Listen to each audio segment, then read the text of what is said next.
Hello, everybody, and welcome to a new episode of the MinnMax Show, a place about games, friends, and getting better. Special live episode. My name is Ben Hansen. Thank you for being here.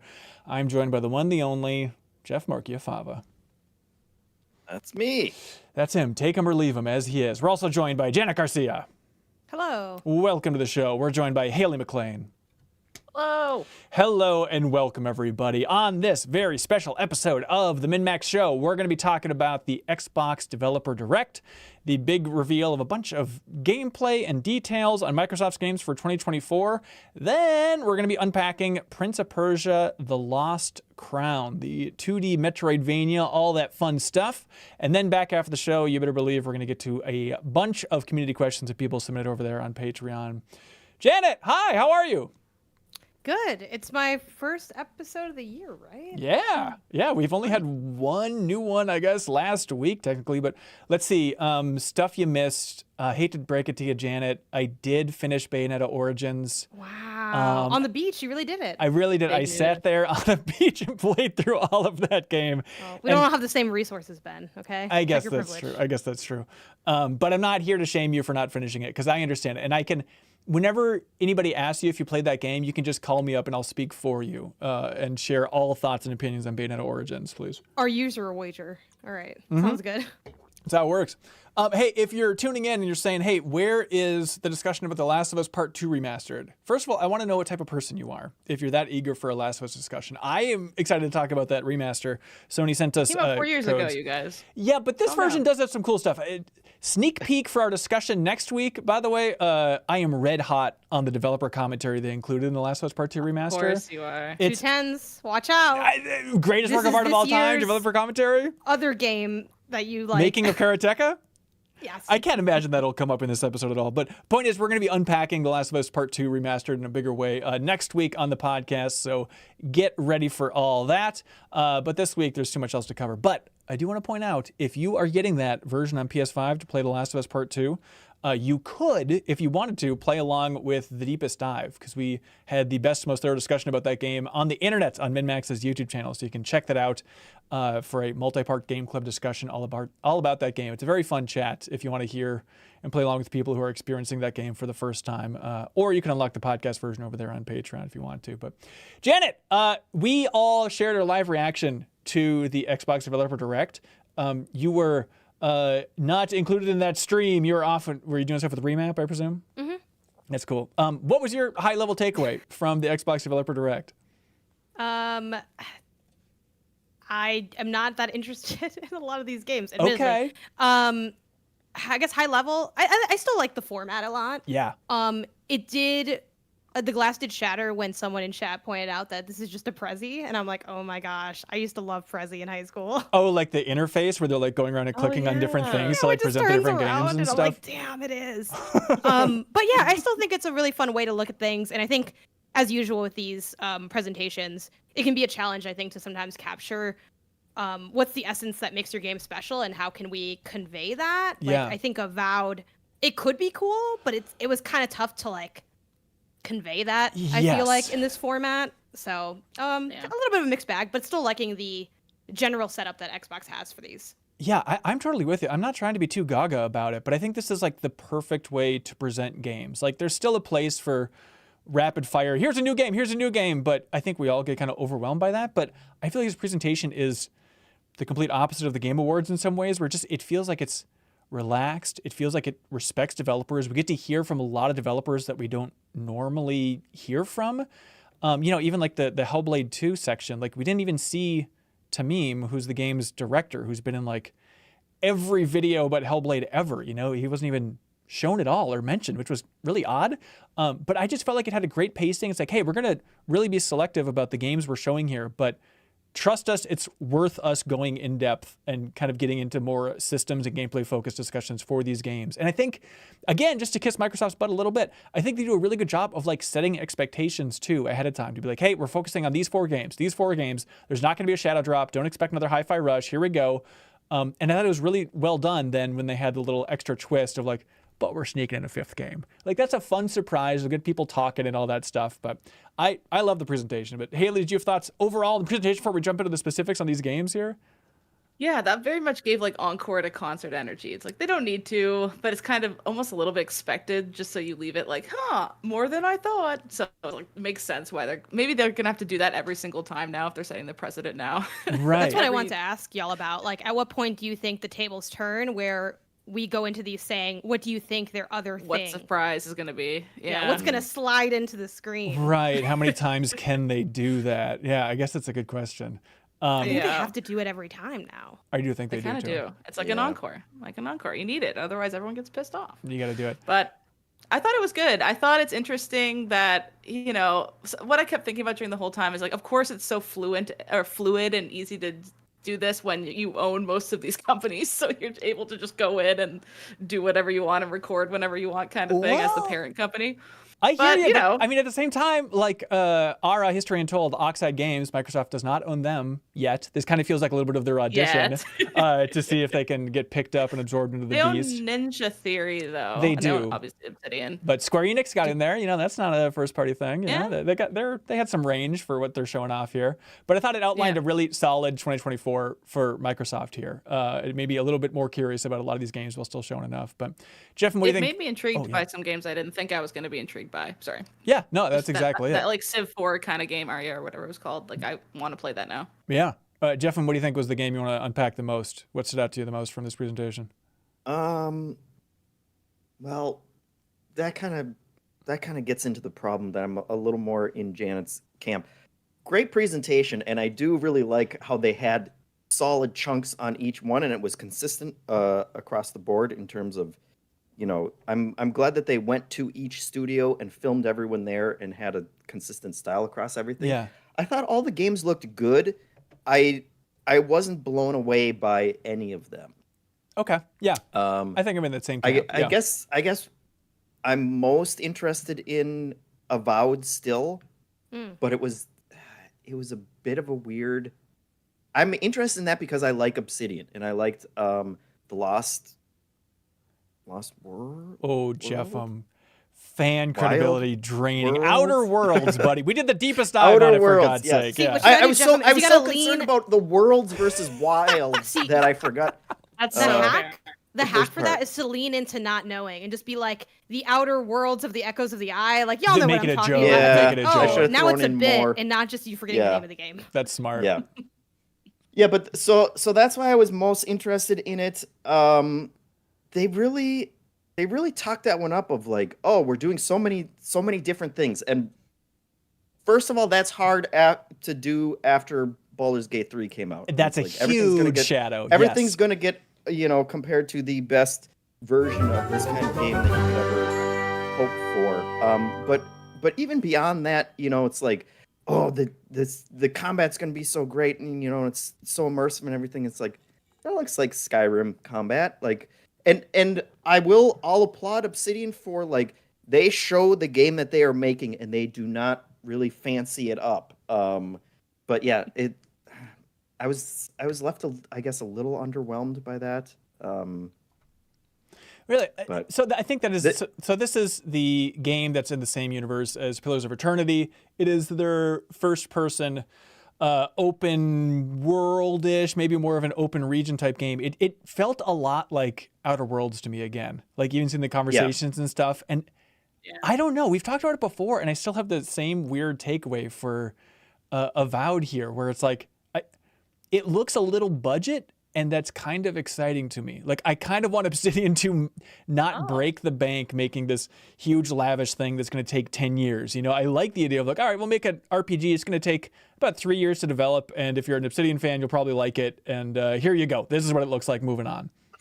For sure. And that is why I was excited going into it, because of that comparison to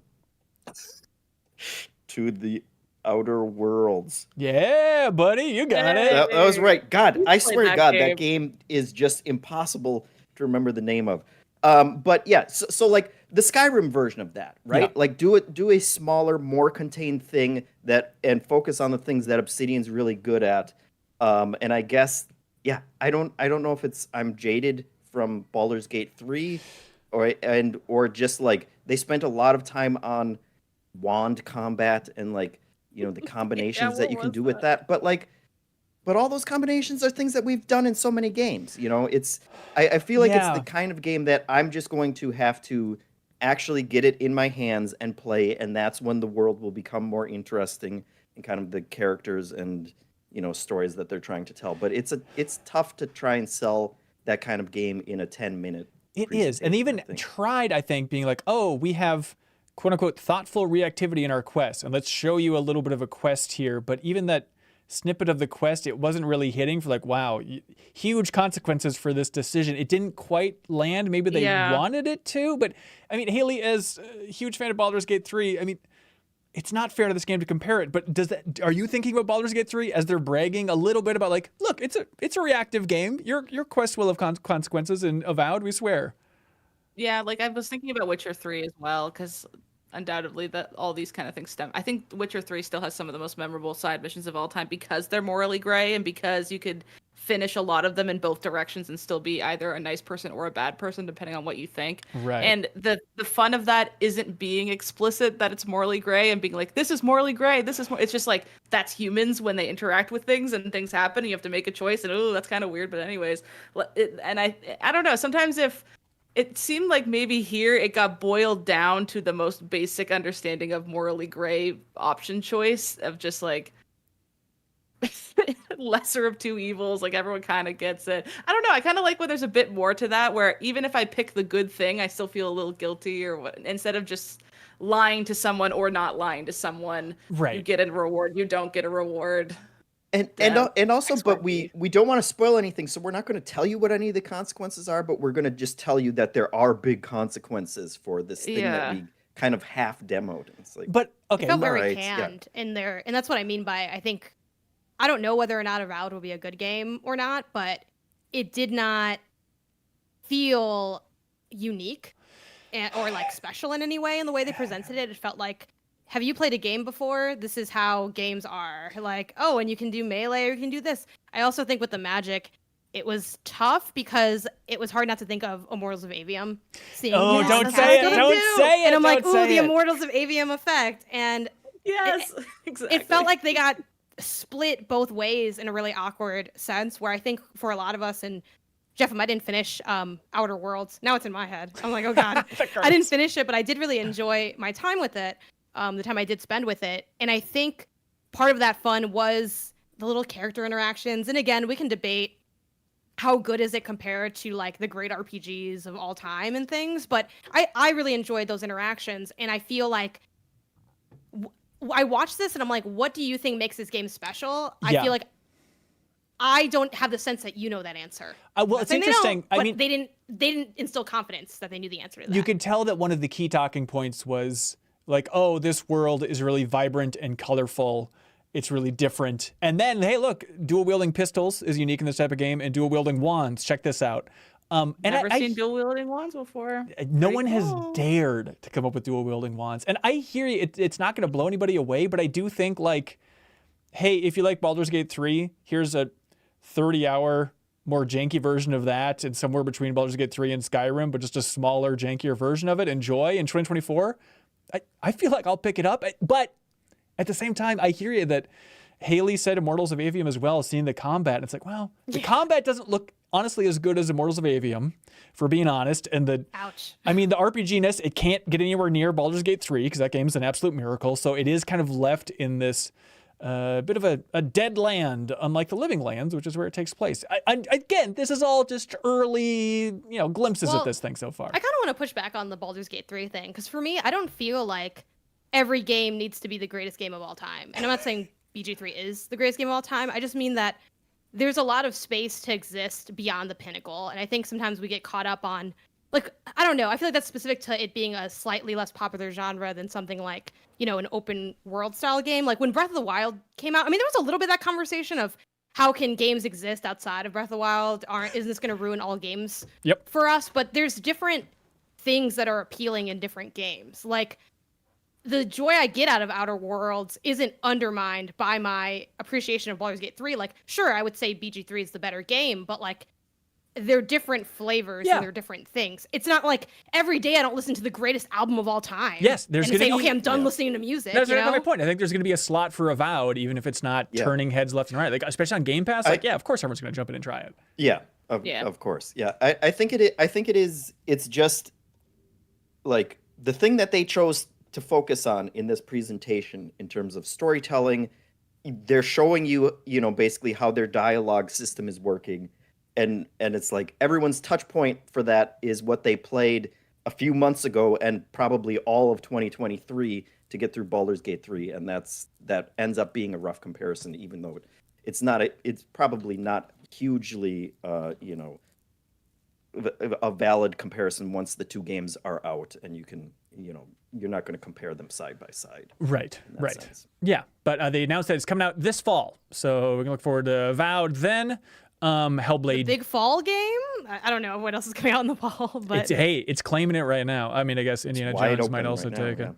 But they also showed Hellblade 2. We finally got a release date for Hellblade 2, Senua Saga. That's coming out May 21st, 2024. So damn close. Haley, you're playing Hellblade right now. I'm curious what you thought about everything they're showing for Hellblade 2. Excited. I mean, it just kind of looks like more Hellblade, but it looks prettier. It has more enemies. There's more characters you can interact with. Like, it's just more. It kind of seems like just more of the past thing, which I'm down for because I'm really enjoying it so far. Yeah. I don't know why I skipped out on it when it came out previously. It's just a game I missed. But, it's doing such cool things with audio, with visuals, with like I get what they're doing with concepts, but I'm very intrigued by this death system that, the more you die, then if you die too much, you have to start all over again. That kind of, it has me feeling very wary and stuff, which I don't normally feel in a game, which I think is the purpose, is you're supposed to feel like her, and I can't die, God. Like, it's giving me actual consequences to my actions if I throw into things too fast. And yeah, I'm really excited to finish it and then watch a bunch of YouTube videos about it kind of thing. Like, I love games like that. It's like breaking down the mental health, like, background research that went into Hellblade. Like, I want to know what they looked into, what kind of thought processes they made for that, because they seem to put that in really high regard, as we talked about it. Like, the first credit in the game is the mental health specialists who were on staff to help with discussing psychosis and stuff like that. So I think it's interesting when games lean into that. It's not just scary, it's something humans deal with, and this is our visualization of that, plus like ancient lore of cultures we don't normally get to see, which is also cool. I don't know, I'm just a nerd for it. I'm excited to finish it and also play this one now. And so they emphasized again that they have Paul Fletcher, who is that specialist on perception from Cambridge, that he's going to be involved in Hellblade 2. And like I visited Ninja Theory back when I was at Game Informer for the cover story on the first Hellblade, and like one of my favorite interviews ever is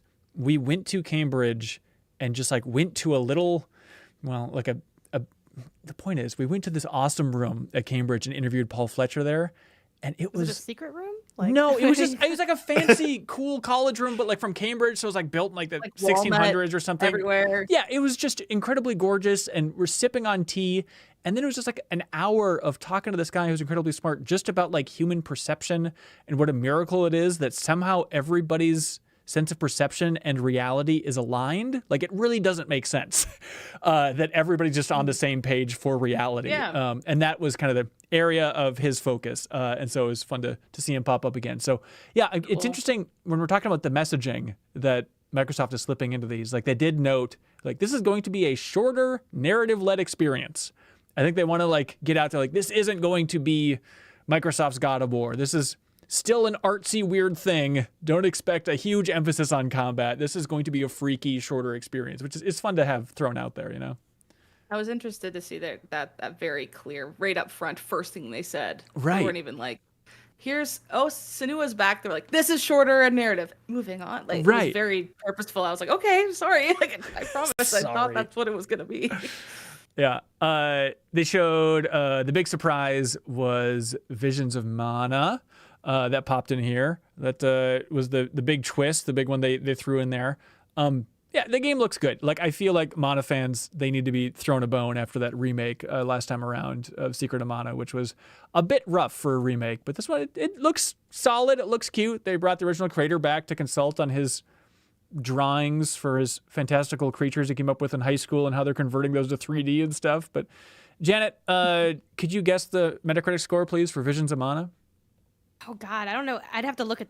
I always just look at what it last got. I guess Okay. off the top of my head, God, it's tough. You know. I think it's gonna get what did Dragon Age Treasure whatever get? Ooh, we're in Dragon I Age feel like Treasure territory. Okay. I think it's gonna be around that. I feel like 76 to 82. Oh, I think you're right. I think that'll be a victory if it's in that arena for Mana fans. But it I think it'll be seems lovely. fine. So like, oh, it's kind of good, you know? Like I think it'll be around that. Yep, I totally hear you. There's a big, huge dog mount, which Haley squealed over in the game. That might be the most exciting thing they Yeah. showed in there, but it's Is cool. guess the Metacritic you turn to Kelsey and say like, give me this factoid from history? Is that Yeah, my that's my exactly trope? right. I'm And okay with it. When I always know. turn to Sarah and I say, give us a joke, please. Like everybody has Yeah. their area of expertise, I feel like. And then you I'm know? like, Leo, name a game that's gonna die, you know, that you like. Like, you know, we all have our things. Yeah, but Visions of Mana is coming out this summer, apparently. Yeah, is it cynical of me to think Yes. that Yes. Microsoft looked at the presentations and said, "Hey, this is the weakest one. How about we do this as a surprise and just say that there are 4, and then we bring that one out, and then expectations are low, and this is a surprise thing, and we're all happier to see it than we would have been." I would think that the strategy would be put a middle of the road one be a surprise. So it's not the worst, but it's something there, but not the best thing we're gonna see. Yeah, and I think it might not be the game that'll wow everybody, but I'm sure the part they were most worried about in the production of this was for our History Untold, which is the 4X game that Microsoft is getting behind in a big way from Oxide. And so, not that it's going to be the worst. It seems like it's a promising 4X game, and I'm sure it'll review well, but that seems like the one that would be a tough one to slot in there as a surprise for people. Like, surprise, here's a grid. It's like, okay, you know?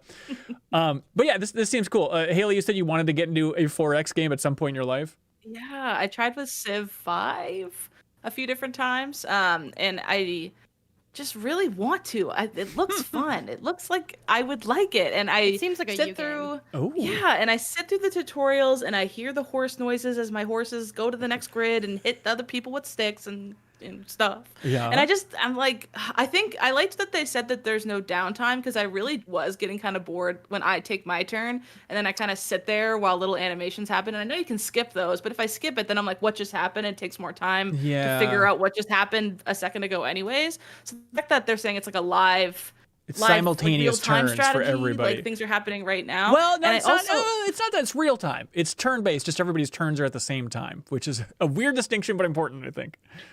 You think, how is that? I understand what you mean, but also my brain's like, same thing, kind of. As long as I I'm just defensive because I think when this game was announced, it's like, oh, real time strategy games. Like, well, no. Like, RTSs are a completely different thing. I like RTSs. Yeah. I struggle with my experience of 4X games. So one's a Yeah. hot and one's a cold in my mind. I get what you mean. But I also like that there seems to be some, we were talking about like Zoo Tycoon energy to this, like some boundless wall. The world's just a little world with little animals running around, and you can use that to benefit or hinder you. They were all talking about apparently cougars pop up and kill all your little guys a lot. But honestly, that's kinda fun that's too. why I like that. that's why I like this presentation. I think they do a good job, and especially like the Starfield direct or chunk of the direct that they had last year. I think they're doing a really good sandwiches. job of just focusing on little things like the sandwiches, just joking around about Anecdotes. stacking up all these. Yeah. Just hey, tell us a funny story about playing this game in the studio. Let's highlight that. And I do think for our History Untold showing the 4X game, having like a jokey section where they talk about cougars being out of control and killing everybody, like that's perfect. Or even this is kind of a video production thing, barely, but I do love as well when they're presenting this game, the guy's doing the interview and then a guy accidentally walks behind him and like gets a pop out of the cooler and it's just like breaks the interview, and then they have a cute little moment where it's like, oh, that's Dan. The studio actually started in his basement. And to me, somebody who's cynical about this type of thing, it feels completely genuine and natural. Like I think that's another thing I like about these developer directs is it's so hard as a developer or as anybody to stand in your studio and talk into a camera and present your game. And everybody that got to speak, I think, did such a good job, but still it's loose enough for those little goofy moments.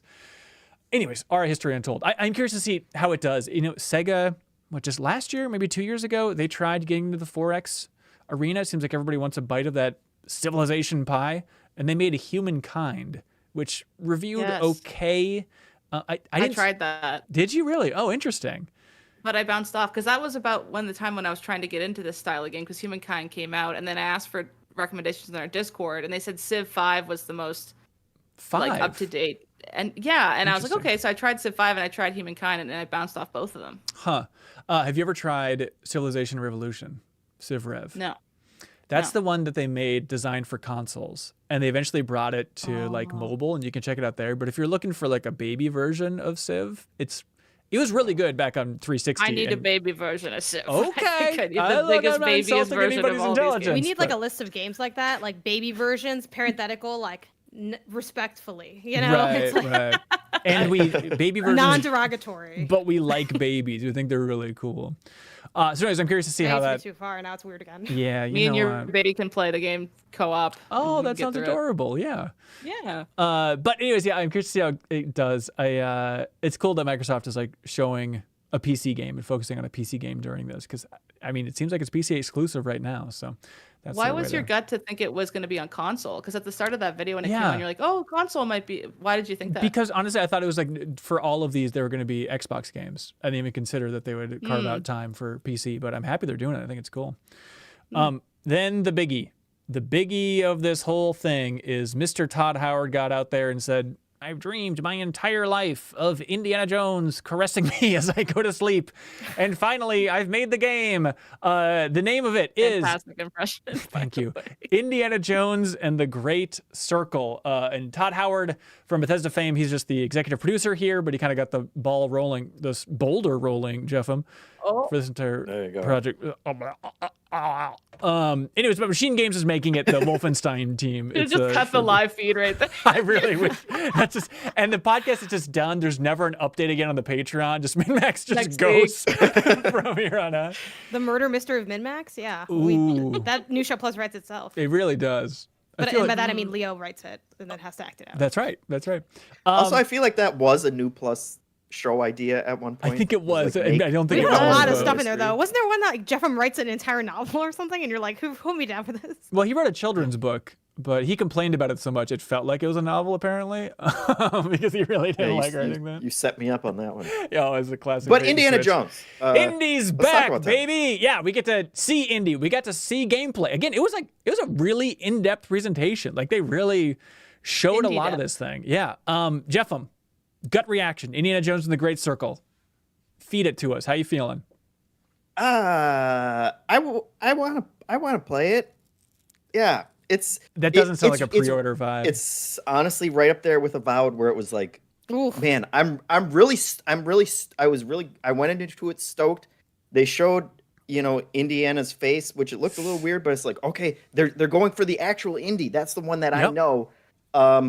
Gameplay, I don't know, man. Yeah. It's an interesting mix. It's an interesting mix for machine games to go from just the most bombastic, like gun-heavy crazy Wolfenstein games, and then be like, oh, you're mostly punching people, and you can whip people, which is kind of cool. And sometimes you'll use Indy's revolver, and it's just a very different, I think, focus for combat. And Yeah. again, the combat was kind of where I was like, I don't know. I don't know if I'm going to like the combat. I want to see the puzzle adventure-y kind of stuff is much more appealing to me, and that's what I'm kind of looking forward to. But it was a weird mix of I'm really psyched that we're seeing this. This is a game that I'm interested in. I'm just as much of an indie fan as everyone else. And then it was just kind of like, I don't want to say death by a thousand cuts, but like weird choices by a thousand weird choices, I guess, that had me like, okay, that's kind of weird. Okay, he looks a little weird in that picture. Okay, Well- like this looks a little stilted, but I still want to see it. They talked a lot also of like, it was another one of those interview moments where they're like, we're putting in as many solutions as we can to all these different things. You can like go up scaffolding and go up above them to get past them, and it's like, all right, like I've played a lot of arcane games at this point, and it feel like you're falling down on the examples again because You missed it. One of the options then was you took a shovel and just racked a guy's Hit him in the nuts from crack. behind. hit a guy in the Yeah. So that was that's good. Guns something. a-blazing. You haven't done But that yeah, in Arcane. it's but that was my overall kind of lukewarmness for for like the entire presentation was I felt like a lot of, obviously very enthusiastic developers that are making good games, but it felt like part of the pitch was, hey, we're doing new and interesting things. And then all the examples were kind of like, well, I've seen that a lot in games. And I'm sure it will be fun, but it's like, but again, you're not blowing my mind with like new creative possibilities in these. Maybe that's the best way to sum it up. Just if you want to be a robot from hell and just focus on numbers, it was a very great presentation of a bunch of 8s. if I may put all things onto a number, right? Like maybe that's the conclusion that I had at least for the developer direct. But okay, there's a lot of things we could talk about with Indiana Jones. You say you're most excited for puzzles. I do think that was the most interesting chunk is when they talked about like the puzzles, most of them are optional actually. It's like, how is that going to work? Just like you collect some They'll collectibles? Just be nestled in a hidden hole, a cave in the wall or something probably. And they're meant to be like seamless with the environment, which I'm a little nervous about, like how because I think integration is great, but as someone that recently finished Kingdom Hearts, there is such a thing as too seamless. So I do not know what I can interact especially with. 2001 seamless is a different can of worms. I here, mean, I hope so, but that's the thing. I think there is such a thing as too seamless for certain aspects, but I thought that was intriguing for sure. Yeah. They had a line in there where they were like, some puzzles, even the puzzle's going to be hidden, and you'll just stumble upon the puzzle. And it's like, am I going to though, or am I just going to walk right through there and not realize there was something there? Like the optional puzzle thing, it reminded me of the new Tomb Raider games where like they made a bunch of tombs and a lot of them were optional. And so that doesn't scare me as much, but it's like, but I'd still like to know when something's there without like having to scour the environment and hope that I find the content. Like make it optional, sure, but let me know that it's there. Yeah. 'Cause I'm a little, that was another little thing where it's like, okay, that could be cool. That could work, I guess, but I'll have to see it. First person. Interesting choice. It's Machine Games. Maybe a lot of us were expecting it to be a big shift to have them go to third person for this thing. But first person, except for when you're navigating some spaces, using your whip to climb up a wall and stuff, it'll kind of cut to third person for those chunks. Which you can I wonder see them in why. action. You want to see them, I guess. And also just like first person for navigating is kind of wonky. Like, can you imagine first person like throwing a whip somewhere and then just like having the camera shift that drastically as you're then walking it's up a wall? Call of the Mountain. Okay. And it's okay to not do that. In VR is tricky. To their point, I mean, I do think third person feels better for that kind of thing, but I do wonder how like quick are the cuts gonna feel like good between those two? It seems like the transition seemed okay. Yeah, it's kind of, I'm trying to think, did Chronicles of Riddick do that, Jeffem? Just to go full back in Machine Games' history, back when they were at Starbreeze? Like, I wonder how much they're pulling from kind of that. Chat says yes. Okay. Yeah, well, that's good to know. Chat's saying yes. But yeah, the other big reveal for this is you see his face, Harrison Ford's face. I remember talking to the designers, like the art director for Disney Infinity 3.0, where they brought Han Solo in and like Star Wars stuff. Interesting. And I remember the art director was talking about like the hardest character by far was Han Solo, because there's something about Harrison Ford's face that's really tough to nail. Like every design just feels off. There's something so unique, and maybe it's just we've seen it so much throughout our lives. So definitely the first reveal of his face in this game, I had a little bit of like that, okay. Like it's not perfect. They're not going for the highest fidelity face I've ever seen in my life, but also I think there's just something naturally about Harrison Ford that it's a tough face to nail. We know it too well. Unscannable. It kind of is. That makes sense because, like you're saying, we've seen him in so many titular things that we recognize his face. Whereas, who are these other people? Old man with glasses with bruise on his nose. I don't know who he is. So when I see his face in this art style, I'm like, okay. But then when I see Harrison Ford, the movies that my dad put on repeat in our living room when I was a kid growing up, his face is burned in my skull. I'm like, that's not quite him. It's like your brain's gonna know it more. So of course it's always gonna look a little weird, no matter what, unless it's perfect, like 4K, like it's completely his face mocapped in there or something. But even then, I mean, you think of, there's that flashback scene in Dial of Destiny where they de-aged him, and even that felt pretty gross. And that's like, we have all of ILM working on this, and we have, hundreds of hours of Harrison Ford's face to try and make it exactly right. So I think it's just a tough thing. We're just not there yet. No. But that said, like the voice, I thought sounded great. You know, like You Jeffrey said and it sounded too good. It sounded too much like him that it was suspicious, which how is that well, possible? because I was worried that it's like, are they doing some weird James Earl Jones as Darth Vader AI thing? Which then it's the Yeah. greatest tip of the cap. Apparently, it's Troy Baker that's actually doing the voice for Indiana Jones. So it's like, if I thought it was an AI and it turns out it's Troy Baker, that's mission It accomplished. as far couldn't as be I can anyone tell. else. No, it has to be him. There's only one voice actor. That's right. He'll slowly become all of us.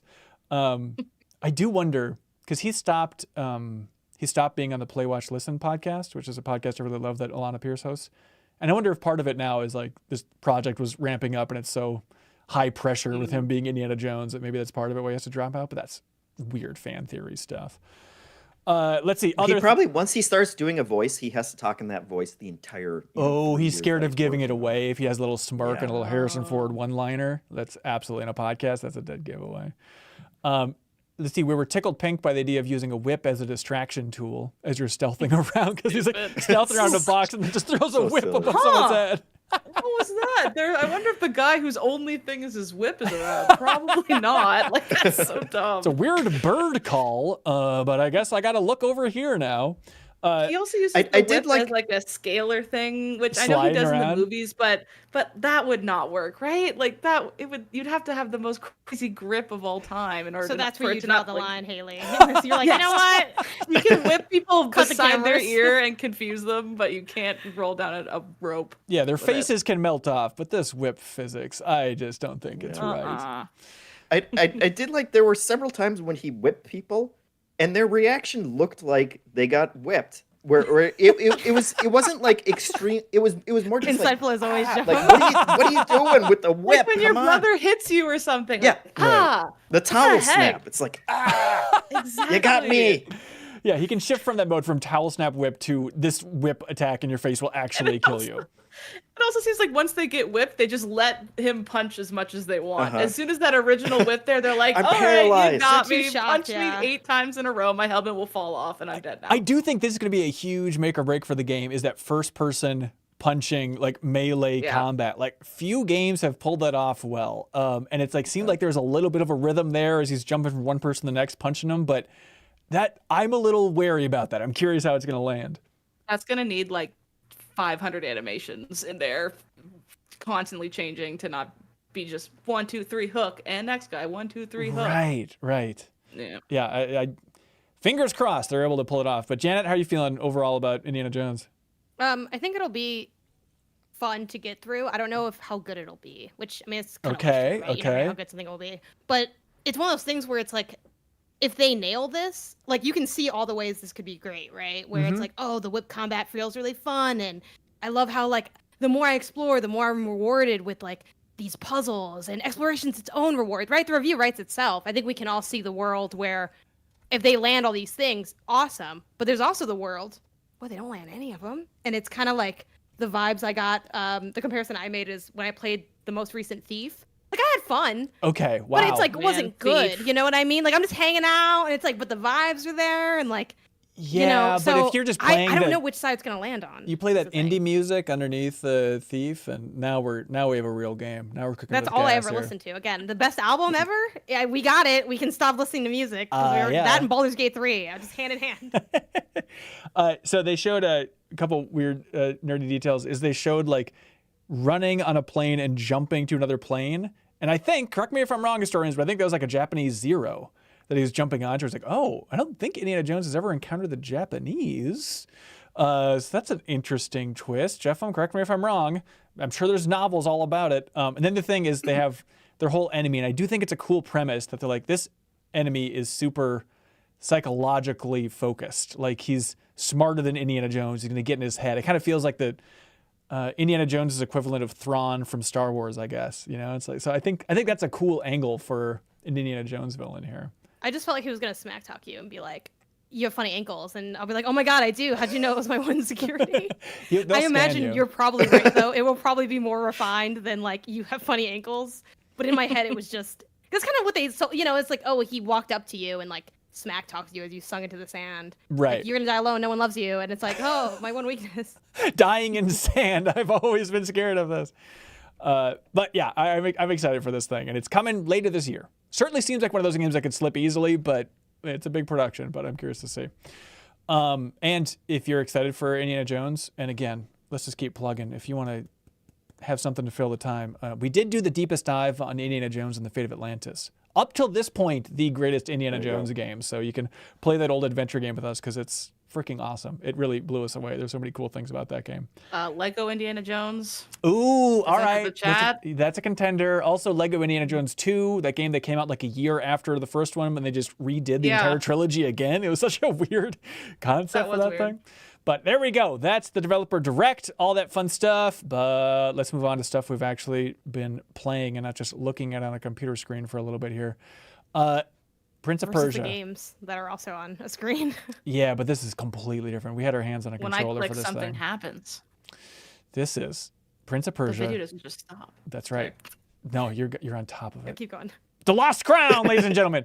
Prince of Persia game. It is out now. This is the 2D take on Metroidvania Prince of Persia, kind of going back to the roots of Prince of Persia. Or, Janet, if you want to be a nerd, an informed nerd, you could say it's going back to the roots of Karateka. Because Karateka led to the original Prince of Persia from Jordan Mechner, and so in some ways, none. Okay, Cut off, I'm just saying the making of Karateka is very cool, and it'll give you more appreciation for Prince of Persia: The Lost Crown if you like game but history. it's not as cool as the other things above it on the list, I guess. Yeah, that's according true. to our list. Okay, Janet, you finished this game, loved it, correct? Yeah. Okay, Jeff. Yeah, I platinumed it actually Jesus. not too long ago. Sweet, Nice. Jeff. Where are you at for this thing? Well, I thought I was like 3/4 of the way through, but the game just keeps getting bigger, and I thought I had gotten all of the abilities, but then I fought a giant snake, and I got another like very basic mainstay ability that's like, well, this changes everything, and the map just keeps on growing. So I don't know where I am. Maybe halfway. Okay. Maybe 3/4 now after that chunk, but Yeah. yeah, it's a big game. I'm probably like 3 hours in. I assume, Haley, we're in the same ballpark about? Yeah, I'm like 5 to 7. Okay.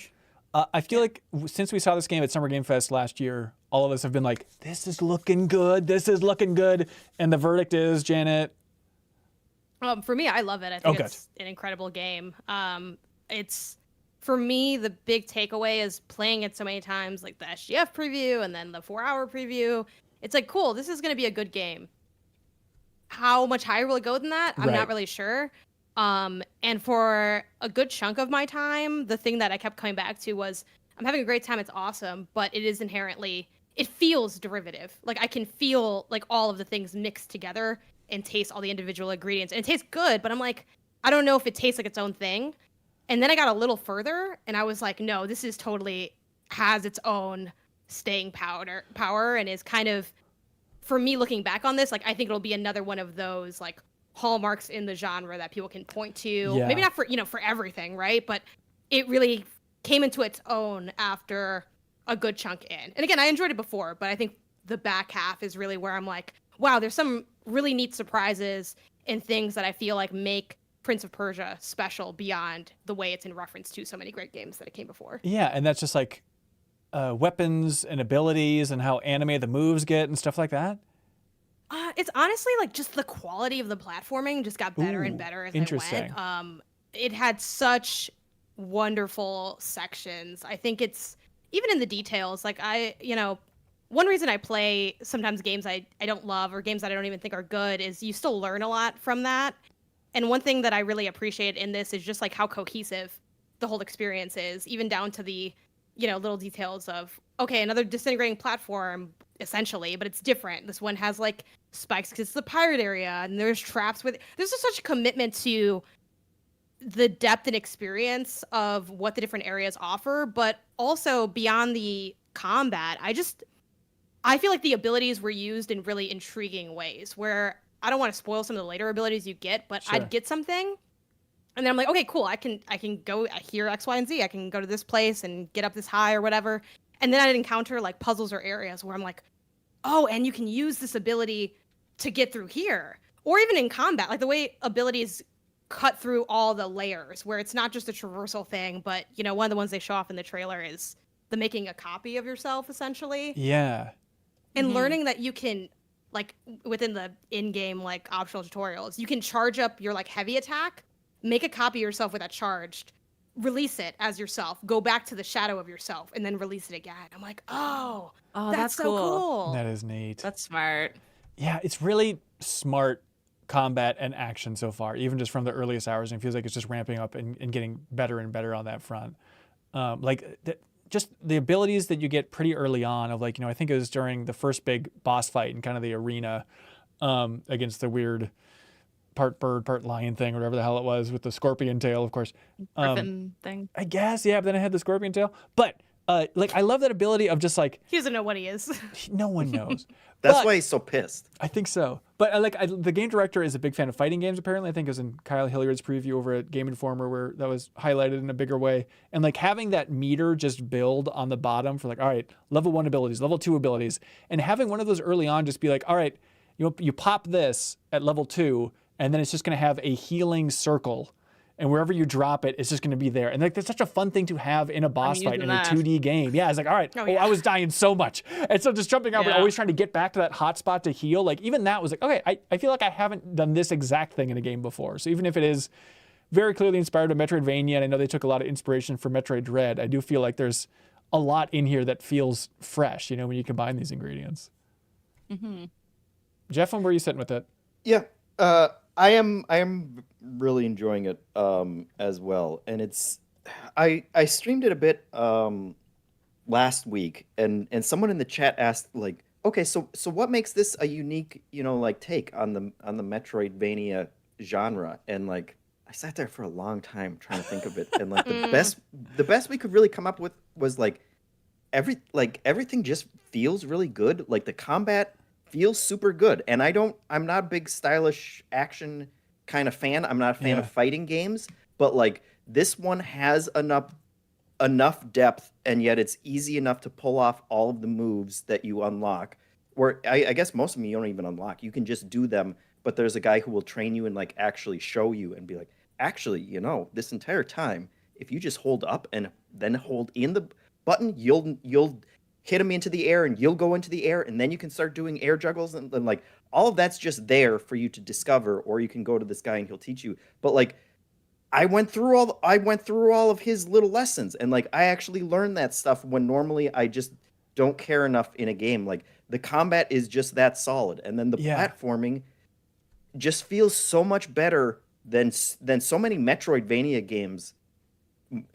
Certainly, but also like just a lot of platformers don't feel like this tight, and like you have this much control. And like Janet said, like probably the first 10 hours I played, I was like, yeah, I'm enjoying this, I'm having fun. It's not actually that difficult. And then like the 10 hours after that, it was like, oh, there are some like really devilishly designed platforming areas that you go around, and like there have been places where I've gotten like I have had to retry, but not in a way that has been frustrating like some games. Like I'm a big fan of Super Meat Boy, but some of those levels are just so punishing with their timing and stuff. And it's here like I just feel so fluid, and the abilities are easy enough to combo together that you just feel super good when you pull it off. And it doesn't feel punitive. It doesn't feel like, man, I made that jump and you screwed me on that one. It's like, when you messed up. It feels good when you're going through it. It feels like a thing. I will sit here and try to do this 20 times because I know I can do it, and when I do it, it feels really good. And it's just like most platformers don't feel that good. Most combat games don't feel that good. Yeah. And you've married them together in this just again, like the map just keeps on going. Like I've been so surprised. I will go through like one of the little biome areas and be like, wow, this is big. And then you talk to the little girl who sells you the map, and it fills in everything else that you haven't seen yet. And it's like, my God. And then it's like, oh, but do that 12 more times or whatever. Like the depth of this game and the size of it has really impressed me. And the fact that like I'm not burning out on it. Like I want to keep on playing it. It's just good pacing. The boss fights have just been, they get harder too, but also like just really smart, boss fights. I'm also not, I don't like games where I have to fight a boss 10 times and learn all of his moves and, like get down the timing on them. and this kind of is that way, but it has kept me engaged, and like Janet said, and like half of the time figuring out his moves also requires you to figure out how to use your special abilities to counter those things, and that feels really satisfying. Yeah, especially like having just the extra cinematic flair on the parries, like when those pop in, it's like, oh, just this camera work is good. And like, you know, the game's running on Switch, it's running on last gen, it's not visually the most impressive game, but I do feel like as I'm playing this, like, this is as good as a game like this needs to look. Like, I think it's a good looking Metroidvania, and it's got so much anime style and stuff, especially like in those parries. It's like, this is great. I'm having a great time playing it on my huge TV on my Xbox. You know, I feel like I don't need anything else. It's also one of the only games that I've ever consistently parried in. Yep. I don't like parries, and I cannot get the timing down. I am 100% with you, Janet. I cannot handle parries in my life. Yeah, and they do have settings too to even tweak the timing on that as well. I think it goes down to like custom difficulties, and I think one of the early things that really stands out from kind of like anyone who's played it really is just the ease of navigation that I've never felt before in a Metroidvania. Because my thing with Metroidvania is it's such a tumultuous relationship, because I love a lot of Metroidvanias. Like Metroid Fusion's one of my favorite games ever. Right. I was on the deepest dive for Dread and was almost in tears at the end because it was so hard.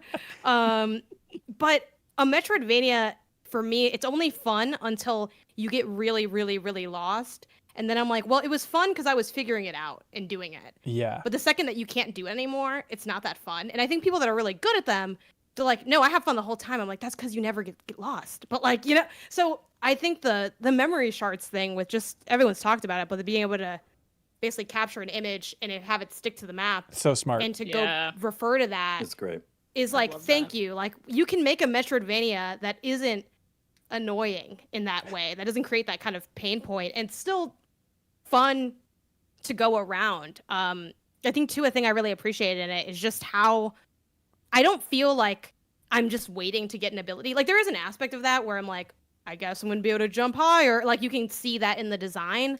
But I feel like they hide a lot of what's kind of inaccessible to you. And you can get further than you would think with the abilities you have at any given point, where I feel like, oh, I almost feel like I got away with something, like climbing all the way up here. But, ooh, that next part's just out of reach. So, okay, I'll mark that and I'll come back. Like, there's other times where I feel like I'm just praying that you give me something, because I can't even move, I feel like, in the game. And Prince of Persia never feels like that, even when I am like, I think this is what I'm going to get next. And like, even if I end up right, which is a rarity too, like the abilities you end up getting, I'm like, oh, okay.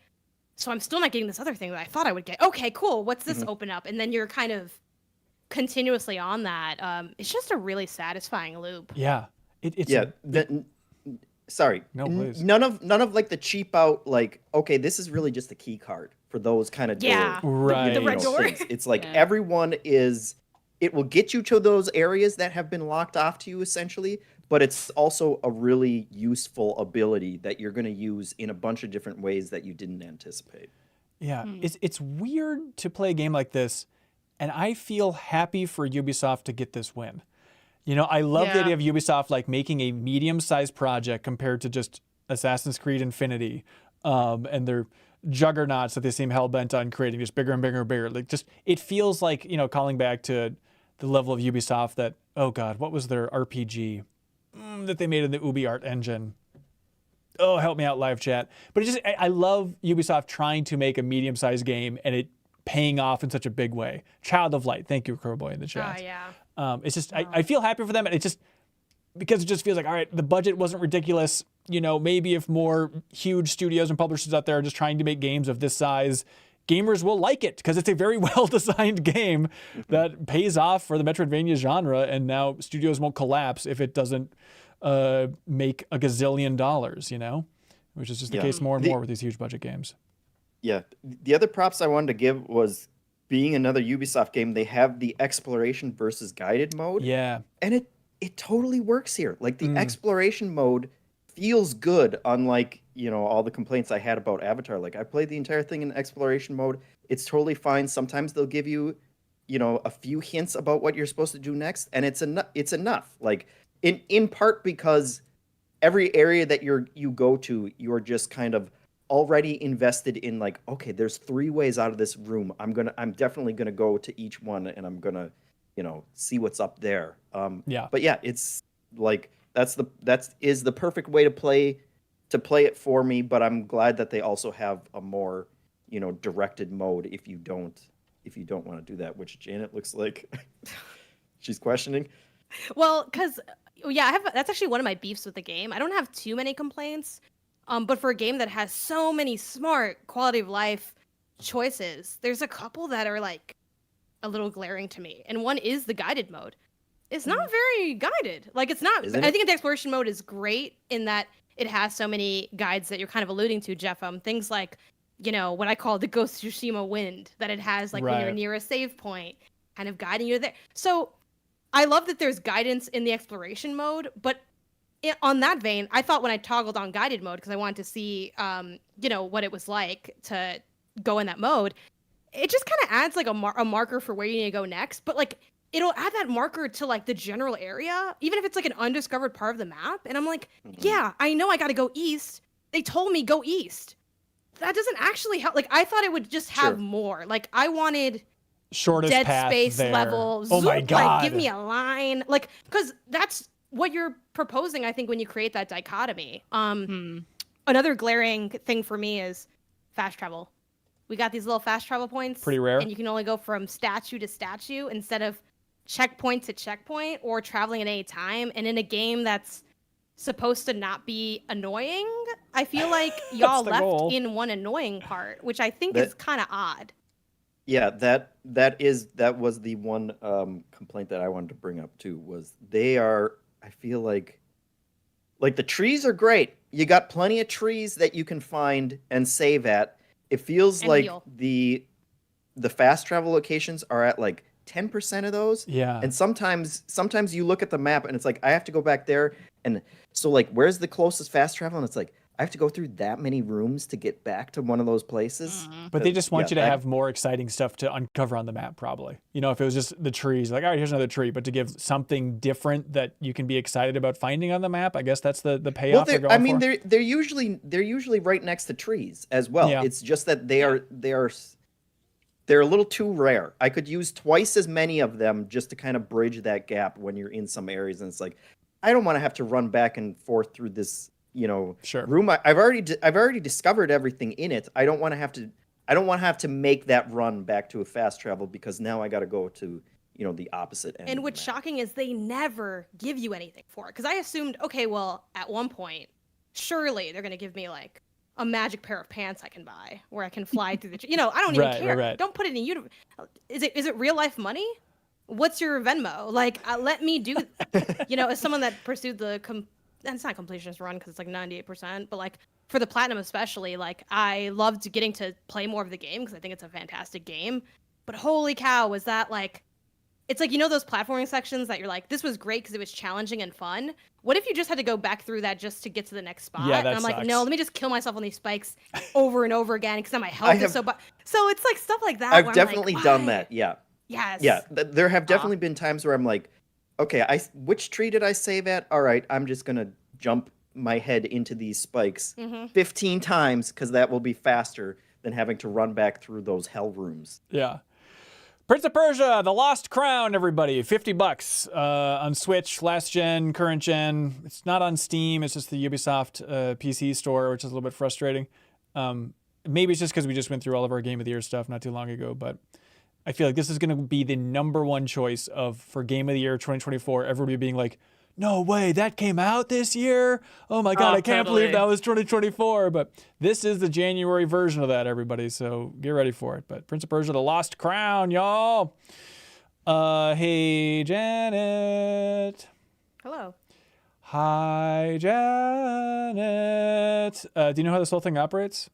Yeah, by already creating a notion called 210s 2024 and writing one Prince of Persia Lost Crown until Smart. another game comes out that dethrones it. Hell The yeah. Leo Vader effect. How shrewd. Right. Actually, Janet, I'm sorry. It is Patreon. Patreon.com/MinnMax with 2 N's. Find a tier there that is right for you. Find something that's sustainable, and then you'll help keep us sustainable. And here's the thing. Not only that, but you can help support independent games media, unlock a benefit, but until January 21st, if you support MinnMax on Patreon at any tier, even the $2 tier, we will send you an Xbox game through a DM on Patreon. So if you jump in before January 21st, we will DM you with an Xbox game. We are, I think, 60 new supporters away from hitting 4,000 supporters on Patreon. So you can put us over the edge because we literally have 350 game codes to give away. So jump in there on Patreon now, before Sunday, even at that $2 tier to get an Xbox game. We're happy to ship it out to you. And thank you, of course, to some of our bigger supporters. Y'all know Factor, right? Y'all love Factor, right? Super easy, fresh, good meals, everybody. Factor. Just imagine having food that's good and tasty and healthy, Jeffem, and 2 minutes. Literally 2 minutes in the microwave. It's not saying it's a microwave meal, but just this morning, I had something I had to microwave for a meal. 7 minutes in the microwave. Felt like a lifetime. I was pacing for so long. My legs got sore from this pacing. Factor meals, 2 minutes. Pop it in there. You get a great meal ready to go. Perfect lunch. Then you can save more time for your other New Year's resolutions, all that fun stuff. They want you to know that you can skip the overpriced takeout trap because Factor is cheap and way more delicious than takeout. You can get chef-crafted, restaurant-quality meals delivered right to your door. They're ready to heat and eat in just 2 minutes, which means more time for you and your life. Factor has everything you need for a week of flavorful, nutritious eats. In addition to ready meals, they have cold-pressed juices, smoothies, quite good, believe it or not, energy bites, extra protein, veggie sides, and more to keep us energized during frantic times. So you can head to factormeals.com/MinnMax50 and use the promo code MinnMax50 to get 50% off. That's code MinnMax50 at factormeals.com/MinnMax50. Thank you to Factor. And thank you to new supporters of ours, Fume. Fume is the name of the company. Jeffem, do you like air? From time to time. Okay. Haley, do you like cool little fidget devices? Heck yeah, I do. Janet, do you like avoiding bad habits in your life? Yeah. Okay, well then Fume is a thing for you. This is not a vape. It does not heat up at all. What it is, it's a little thing that might be able to replace some bad habits in your life, but it really is just like you take a certain flavor, like this is, I think, raspberry mint, or raspberry lemon is what it is. You put the tube in there, slide it in there, doesn't heat up at all, and then you just suck on it to just breathe in a little bit of flavored air. It's a funky little thing. They want you to know it's completely natural, no harmful chemicals. It just uses delicious flavors. I was very curious to try it, and I think the biggest takeaway is they describe it as, it's like an herbal tea.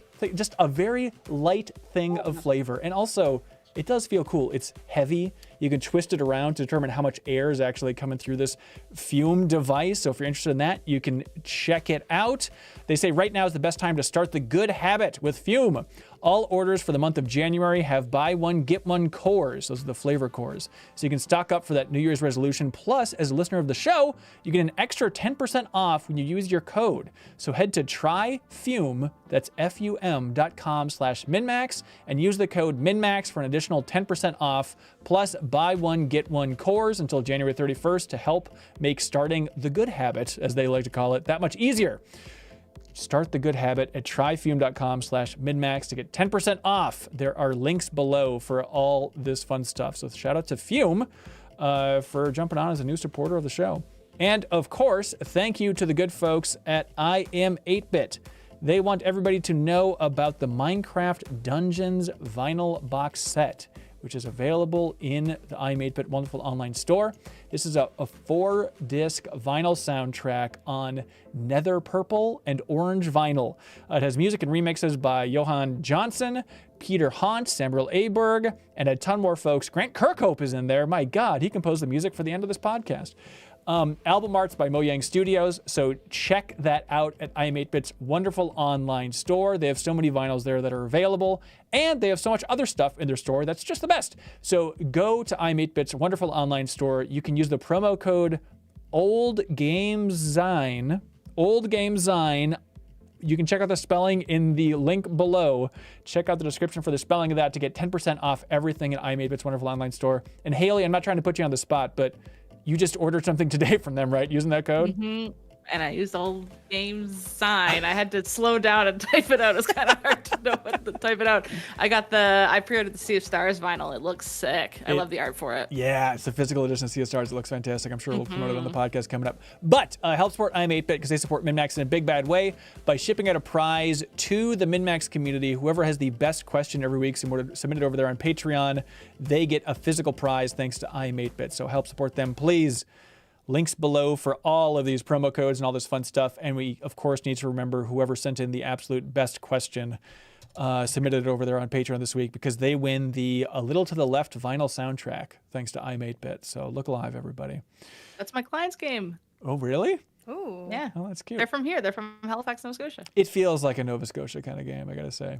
Yeah. Very chill. Yeah. Do you consider Nova Scotia a chill place? Oh, yeah. Super chill. That's nice. It's starting to get a bit hectic because our cost of living is horrible. But other than that, it's very chill. All right. That sounds great. Yeah. All right. Community questions. Here we go. Janet, you ready for these hot zingers? Always. Are you sure you're ready? Because we're starting with a scorcher, and I need you to be prepared for this. Yeah. Janet, I have no other gear. are you sitting Here. down? When I'm not on the show, I just power down the lights and sit here Okay. All until right. it's time to come back. Good. Well, here we go. Crab Palace writes in. They ask, what will be the most controversial game of 2024? Yes, let's go. It could be that Indiana Jones game, to be honest. Oh, hot And if take. it's not that, Final Fantasy VII Rebirth. Yep. That was my first For the thought. drama of the I don't know. I don't like how Easy someone's pants are different. I spoilers. don't know what you guys want from that game, but We want someone might pants get to be a mad. very distinct way. And if they're different from how I'm imagining those pants, I'm going to be pissed. Dragon's Dogma as well. Ooh, Dragon's Dogma. What about that? People are gonna be like, "This is really great, actually," and then other people will be like, "This feels like a PS3 game." Okay. Yep, I can see that. I think Rebirth is a real contender. I hadn't thought Indiana Jones. That could be interesting, but I do think Rebirth, there are going to be changes. I mean, my prediction is a lot of this game is going to be faithful to the first disc of Final Fantasy VII, and then they're going to get to the end. And just like in that first remake, like chaos is going to erupt lore-wise, and I think people are going to be flipping over tables and just confused and outraged. I mean, it's going to be zoomed into maybe a certain subset of delightful Final Fantasy VII nerds, but I think it's going to be up there for most controversial for sure. Anybody else got one that is at the top of their head for most controversial? Peach Showtime. Everyone will be like, Peach is boring. And it's like, if you say Peach is boring, you hate women. And I there'll be a have big that. fight. Ooh. I have that, but on a different angle. I think it's going to Okay. be a 7-level game, but people will be like, "How can you say that it's not that good when it's a kids game?"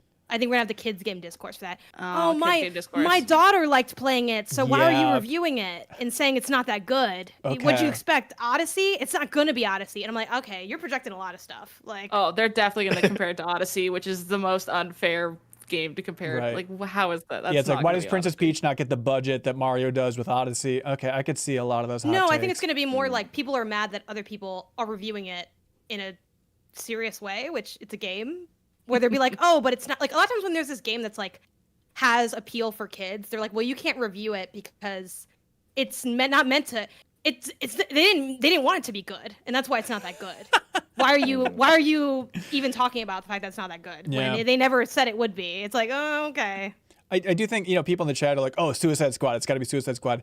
Yeah. I feel like we know. Not controversial, right? Yeah, we know the No. exact arc of Suicide Squad. It's going to come out. People are going to be like, oh, living game. Oh, the UI. There's some parts of the story that are really cool. I like this part actually, but let's just move on quickly.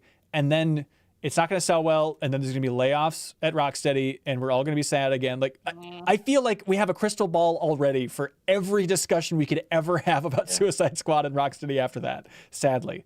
Surprise me, please. I'd love to be surprised. Do you think it'll score better or worse than Immortals of Avium on Metacritic?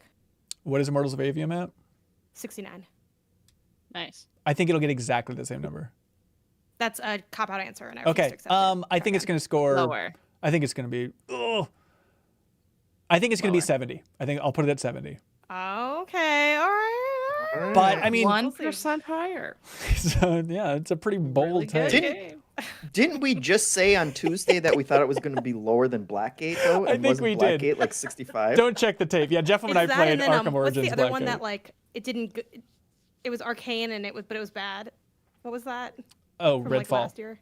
Yeah, I think also it'll be like in that Redfall conversation, which I think Redfall's like pretty low, like low 60s or something. Yeah, it could be. Yeah, to follow up on the podcast from last week, we were talking about a little bit about Arkham Origins Blackgate, which is the Batman 2013 Metroidvania, the 2D game. But Jeff and I played it for New Show Plus, and not very 2D at all. It's just kind of like extremely limited 3D, like for when you can move. Yeah, it's a funky structure for an Arkham game. Like I'm glad we played it. Like I'm glad I have that frame of reference for what that thing is now, but it's so far from being Batman's Prince of Persia: Lost Crown, which is really bad. what you want. Yeah.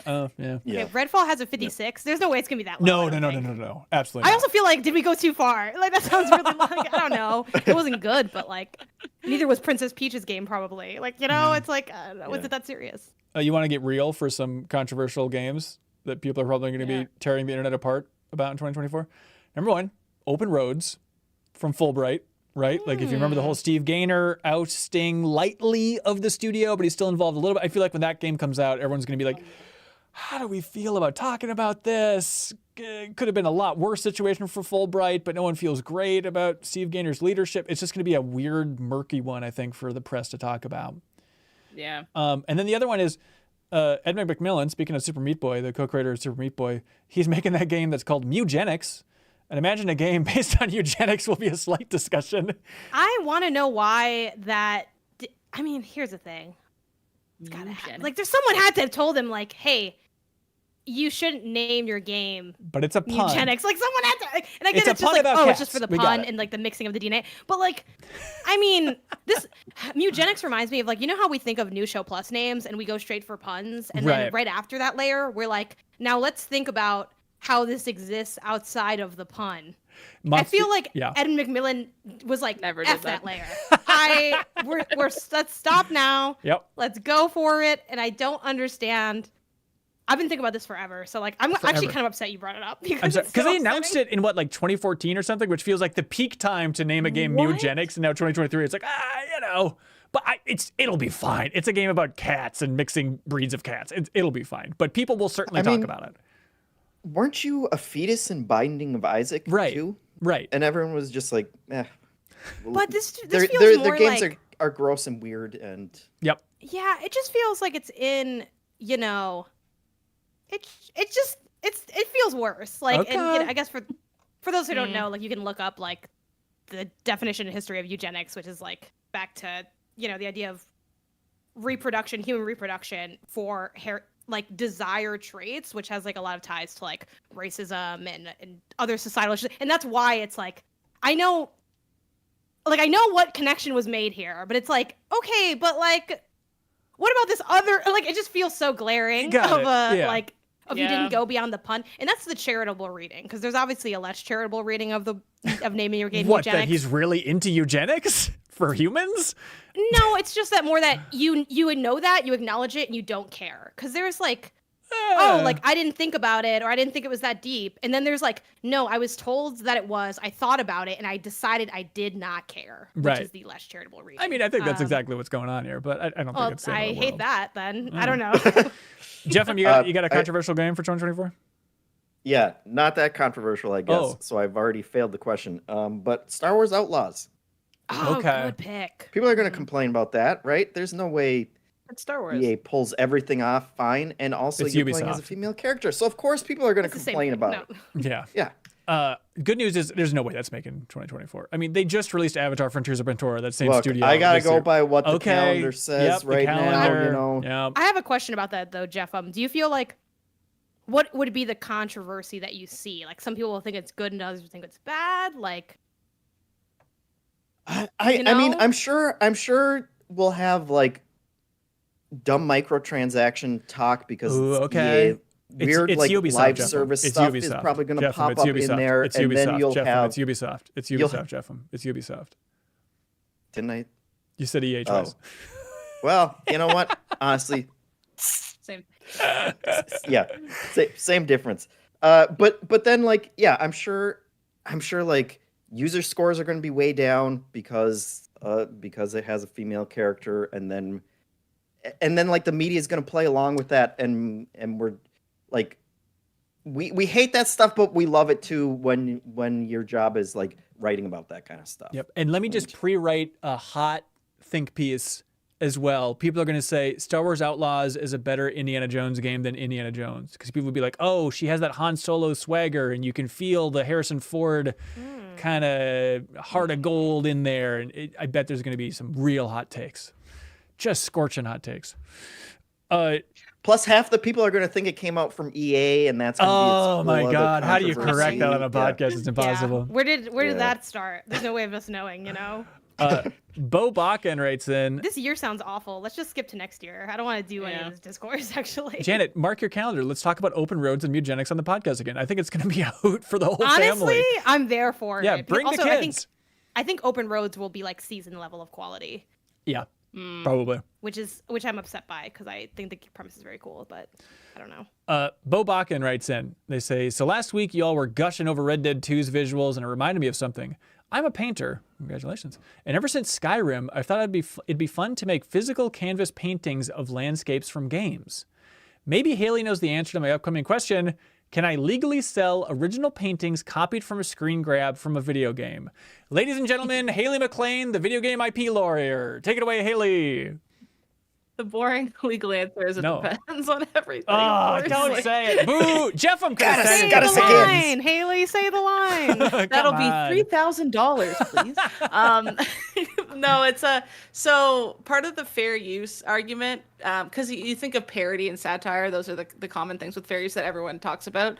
But also, if something's just transformative, it can become your own original IP because copyright has requirements. Like not everything can be copyrightable; it has to be original, and it has to be like a solid thing in our existence. Like for example, an ice sculpture couldn't be copyrightable because it melts. I always use that example. Wait, because it's really? easy to think of. Legally, like somewhere in the textbooks they say that?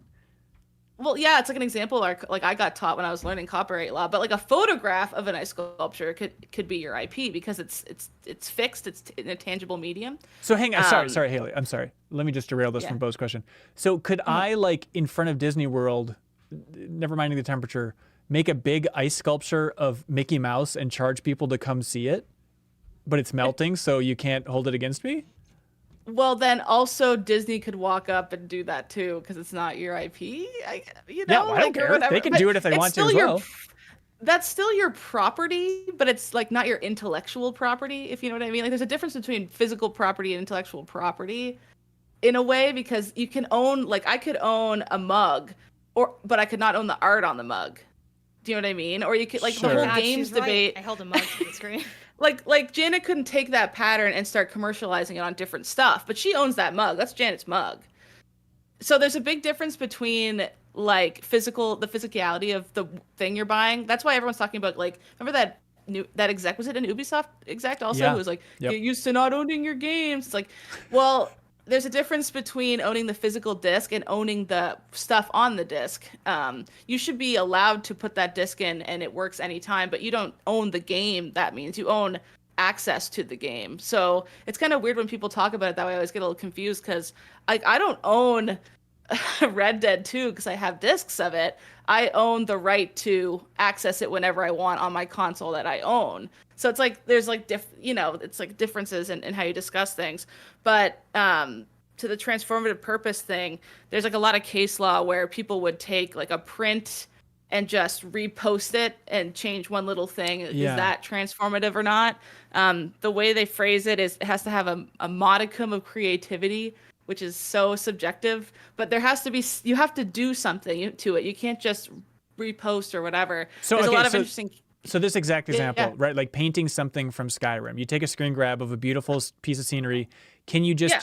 change them from deciduous trees to coniferous trees and then done Or deal? even just the act of transforming it from one piece of media to a different type of media, a screen grab to a painting, I would argue is more than a modicum of creativity to do that, right? Because you're making creative choices. You're saying, should I have the lighting look just like this or change it a little Sure. bit, whatever. Like there's an act So there, it's fair there's game. skill. So Bo can sell the stuff?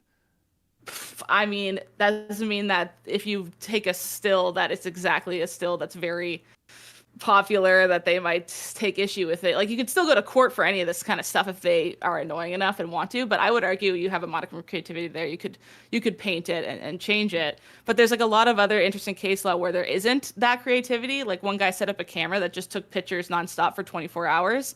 And it's like, does he? And then he tries to sell those. It's like, but is there skill in that? Is it not the tripod standing there that's taking the photo? And then there's another case where PETA was trying to argue that a monkey owned the right to a selfie he took. Did you ever see this? So a selfie took a National Geographic's camera. I think it was National Geographic, and he took a selfie and he looked really stupid.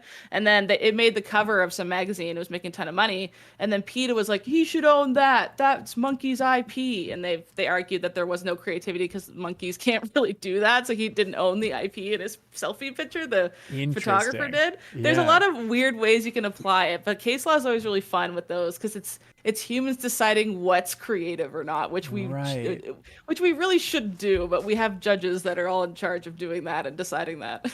I think I told you this. Haley, oh yeah, go ahead, Jeff. Sorry, can I ask a follow-up question? If it's okay to paint, if it's okay to paint a painting of, like a landscape from Skyrim, but I assume it's still not okay to just paint a picture of like a frame from a movie?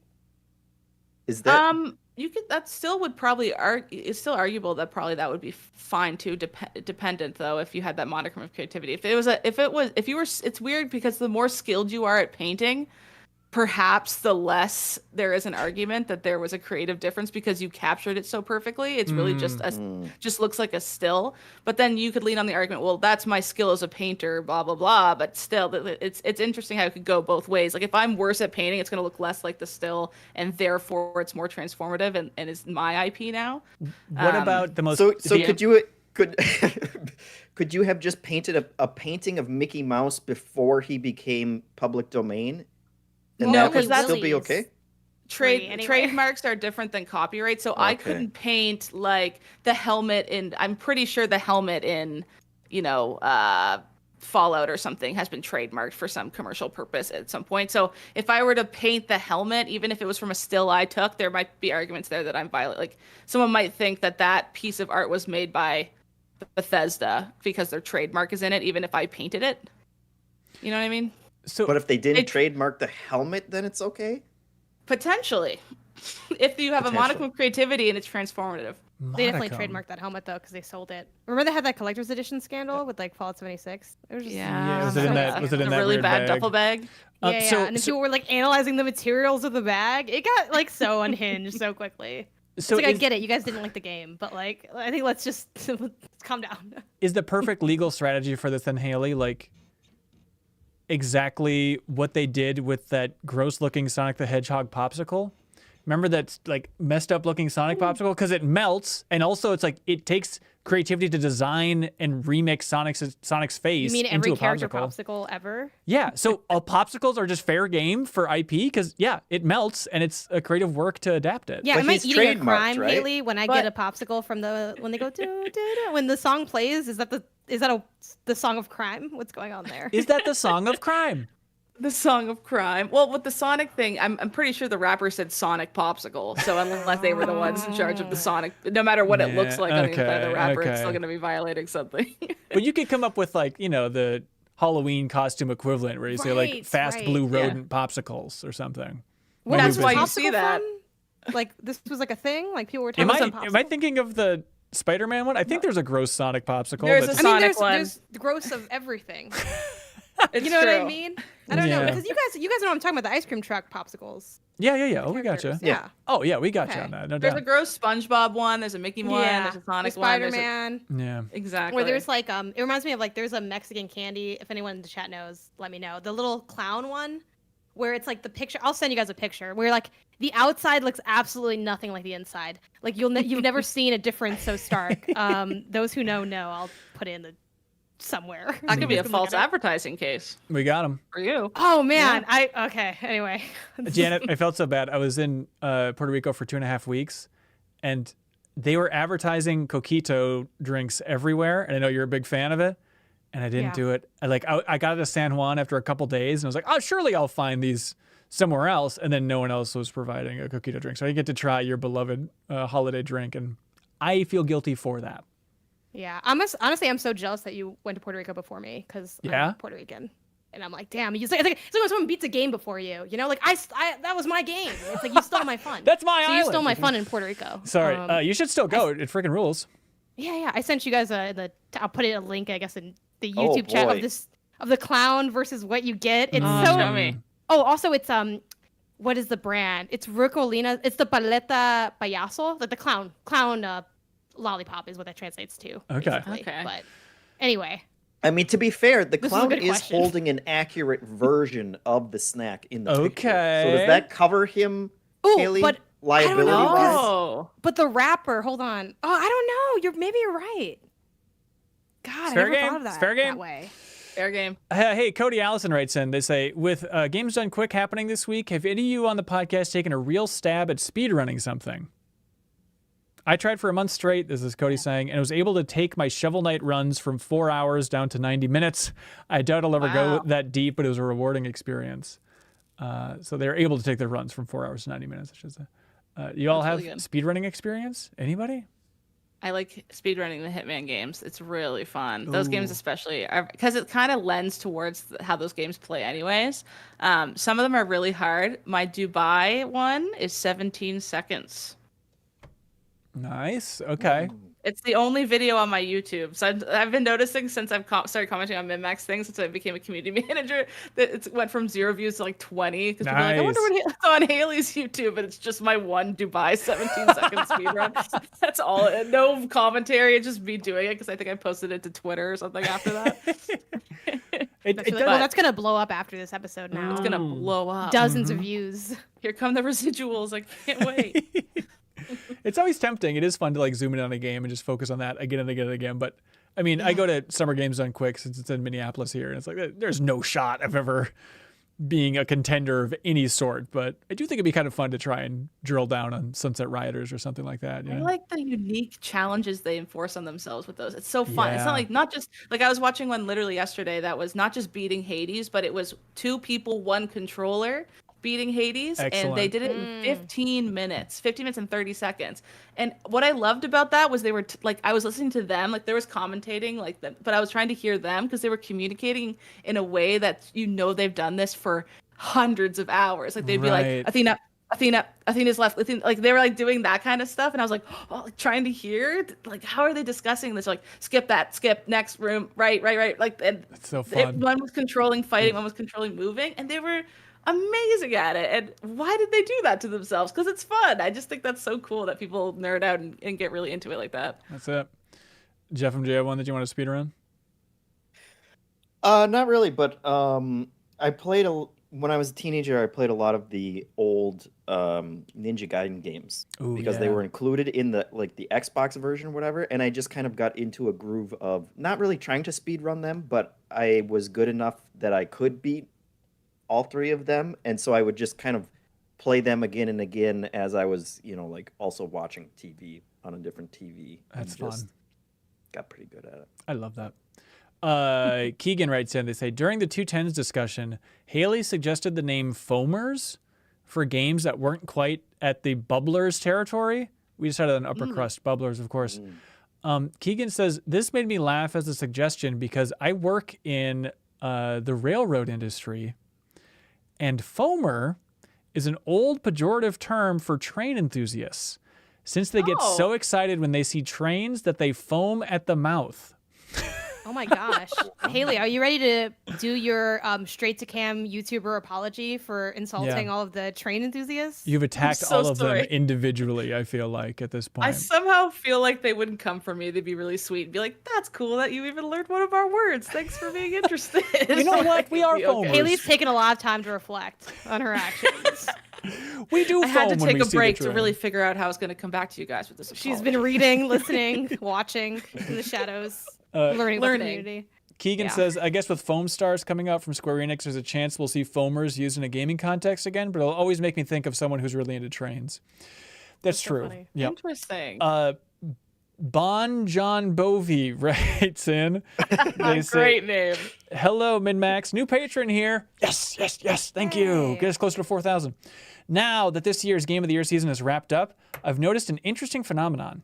The awards for 2022 and 2023 were largely won by studios whose previous games were a little bit niche before having their most recent game explode onto new levels of critical and commercial success. Even though From Software and Larian Studios have been industry darlings for some time, I think it's easy to say that Elden Ring and Baldur's Gate 3 represent a significant boost in widespread acclaim for both studios. And perhaps the most interesting part, they both achieved this by doubling down on their studio's signature formula rather than watering it down. That's an interesting point. I've been wondering about the panel's thoughts on this question. Which studios, if any, do you think are poised to make a similar jump to consensus GOTY status with their next game? Yeah, I mean, good question. Yeah, obviously From Software is, I think, well, yeah, they have to be more successful than Larian. I know Divinity sold a lot on Steam, but I would imagine not anywhere near something like a Dark Souls 3 would sell, I would think. The first thing that came to my mind was IOI with their next James Bond game. Yep. I think that's going to be Game of the Year. Not even because Leo will be passionate about it. Everyone's going to be like, yep, this game's very good. Because they're going to take all that Hitman goodness, apply it to James Bond. It's the most dream combo of studio IP. Like, I can't wait to see what they do with that. And That's Yeah. such a good answer. I think it's right, but can they be as playful as they are in Hitman with Bond? Like, how close could it be? I could see them wanting to go in a little bit more of like a structured, quote unquote, cinematic direction for that, and that might kind of rob it of the Hitman appeal in some ways. But does it need the silliness? Because like, I do love the Hitman silliness, but I wouldn't mind if they got more serious and just applied their really good systems to a James Bond type thing. Yeah, I hope it's more systems focused. I always feel like everybody, even the huge Hitman defenders, when they talk about the game's story, or like, oh, the train mission in Hitman 3, that type of like more structured thing, it's not for us. But I worry that Bond might be going more in that direction, but what the hell do I know? You're right, actually. That's a really good point. The train mission is the most Bond-like mission in that game, and it's the worst one. Okay. But I hear you. Good point. And again, this feels like not exactly a niche developer, but I feel like the one that's most poised, and we still have a lot to see from it, but I think Playground Games with Fable. Like, I think those Forza Horizon games are so good. I certainly would put them in the Game of the Year contender. I know they didn't make the 210s, and it's a knife to the back of every fan out there, but I do feel like with them jumping to like an open world RPG, taking all those lessons, like in theory, on paper, they could knock it out of the park with Fable from all the lessons they've learned. Trailers. Those were such interesting trailers for that game. Right. We still have to see real gameplay going on there. I'm looking forward to the developer direct where they dive into Fable. That maybe will be next year or something, But in Fable, your horse is going to be a car now too, which also will help them. That's perfect. Kind of, DLC. That's right. Another one I was thinking about, and a lot of these I think come down to just being owned by Microsoft now, where it's like finally maybe these Activision studios can breathe and take their time and lean into the studio talent. But Toys for Bob, a studio that's been around since the early 90s. They've made so many great platformers. The Skylanders games, everyone's like, wait, these games are fun? What the hell? They made Crash Bandicoot 4 as their last game, which I think freaking rules. And the idea of them now being out of the Call of Duty support studio realm and they can make anything they want. Obviously, the dream project for a lot of folks is if they made a Banjo-Kazooie game now that they're owned by Microsoft. But I could see them blowing up in a big way with their next game too, leaning in kind of their platforming expertise. I like how the thought there is they're free from COD. It's true. Like, they come up for air. Like, we can do what we want. Thank God. I mean, the I COD era is hope, over. I mean, I hope that's the case. I think of also like Raven Software over there in Madison, Wisconsin. They had so many original games back in the day and cool licensed games. And now they've just been in the Call of Duty machine working on Call of Duty Online and a bunch of that weird stuff. And now if they could just make an original first-person shooter again, like that'd be so cool. I think Team Asobi. Yeah. Like, let Astrobot finally walk out of the shadows. Yeah. So does that mean just if they made an Astrobot platformer on the scale of the VR game, but not VR, so more people would play it, do you think that would be enough to be Game of the Year contender? Yeah. I think they could put the VR game just regularly on console and people would forget that it already existed. and it would be Game of the Year contender. That game does rule. It's so good. Yeah. I mean, they're just so good. And it's like, I have been dying for them to like really step into the spotlight. I feel like they feel like, how like on sitcoms or like cheesy movies when they're like, oh my God, who's going to be the lead star? They twisted their ankle. And then the guy who runs the lights is like, they're like, you've seen it all. He's like, oh, I can't. I'm too, even though I don't think they're insecure about their abilities, but like, I can't, I don't know what to do. You know all the songs. And then they go out and it's the greatest performance ever. Songs. That's Team Asobi. You're right. They're just sitting there. Yep. Yep, 100%. It They're does. right there. It's What a free perfect real estate. metaphor. And I love especially that. with like Sony shutting down the Sony Japan studio, I feel like, all right, Sony Japanese talent, it all comes down to Team Asobi, and they rule, and they can knock it out of the park if they want it. That's what a condescending way to phrase it.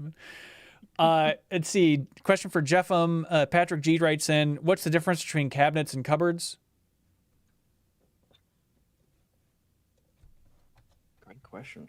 Please take your time. A cabinet and a cupboard? Yeah. Are cupboards installed like into the wall, and a cabinet is freestanding? That's gonna be my answer. Correct. That's my answer. Let's see. It's no longer a question. That's it. RabidLime writes in, they say, what personal possession have you owned the longest? What cabinet have you owned the longest? What cabinet? What personal possession have My you owned? cabinets and my cupboards. I bring I my love them cabinets with both me everywhere. equally. I'm very personally attached. Janet, were you getting a possession? Oh, for I'm gonna go cute. get mine. I'm gonna go Oh, get mine. Then. yay! Hang on, It's show and Janet. tell. Janet's showing a stuffed animal. Is this why you weren't on Team Red Panda? Because you have a beloved old real panda stuffed animal? Yeah, I did Yes. mention him, I think, during the episode. His name's Panda, because I was a kid when I got him. Perfect. And honestly, how much more creative have I gotten since then? Mind your business. But this is my little panda. And he's great. Like, I got him from my dad. My dad has worked in the hotel industry for forever.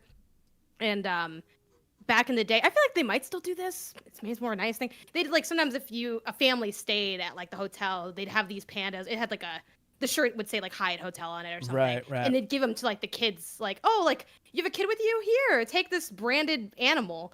And my dad was like, okay, that's coming home with me, basically. That's sweet. You're coming home with me. Yeah, I get a lot from my dad, and one is take everything that isn't nailed down for sure. Like, it's just free real estate. That and Team Asobi. It's free I'm real tossing in my bag. estate. I was like, I went to the Kind of Funny studio. I'm like, Ben, do you need any USB cables? I took like 7. I don't know, right? I get it. But yeah, it's just a little stuffed animal that I've had since I was like, I don't know, probably like 5 to 7, and I've had That's it my good. whole life. I have a You couple take other good care stuffed of your stuffed animals. Yeah. He looks fresh and clean in It's not 2024. stained And I at brought him all. everywhere. Like I brought him to Mexico when I went to. I have pictures of that of me bringing him to Mexico, and fun. I'd put him on my like wrist, which I still. You have this got a way tiny to baby hold wrist. them. Yeah, That's and I so would hold him cute. like this, So so I wouldn't have to cute. hold him. But anyway, video version for Panda. That's good. Yeah, that's why I was on Team Panda instead of Red Panda. I had Like, a go back and listen to course. all our episodes if you don't know what I'm talking about. I had a And join real the Patreon maybe. I had a real gut punch moment when I told my parents that I were having a kid. I think it was like right when my kid was born. My mom sent me a package and I opened it up, and it was my 2 childhood stuffed animals, like my oldest little Ernie doll and little Snuggles bear. I was like, ooh, that's a real right to the gutter. I threw them in the gutter is what I'm trying Yeah, I to say. was gonna say Alright. that sounds like you stuck right right to the gutter Pennywise. Oh my god. Did you How is grab? Snuggles doing these days? He's doing really good, actually. He's a little dirty and stained. He's much dirtier than your beloved panda, but he's pretty sweet. I can't wait for my kid to touch him for the first time because I'm saving it for when he can really appreciate Snuggles, like at age gotta- 11 he's or gotta 12. I know think. what Yeah, you he's want got. these casuals getting hands a on No, your old no. toys.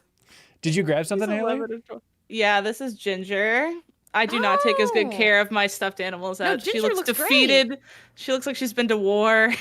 She's No, a bit you're- tired. You are underselling this. The quality's like all there. Maybe like a little bit of wear in the stitching, but so is mine.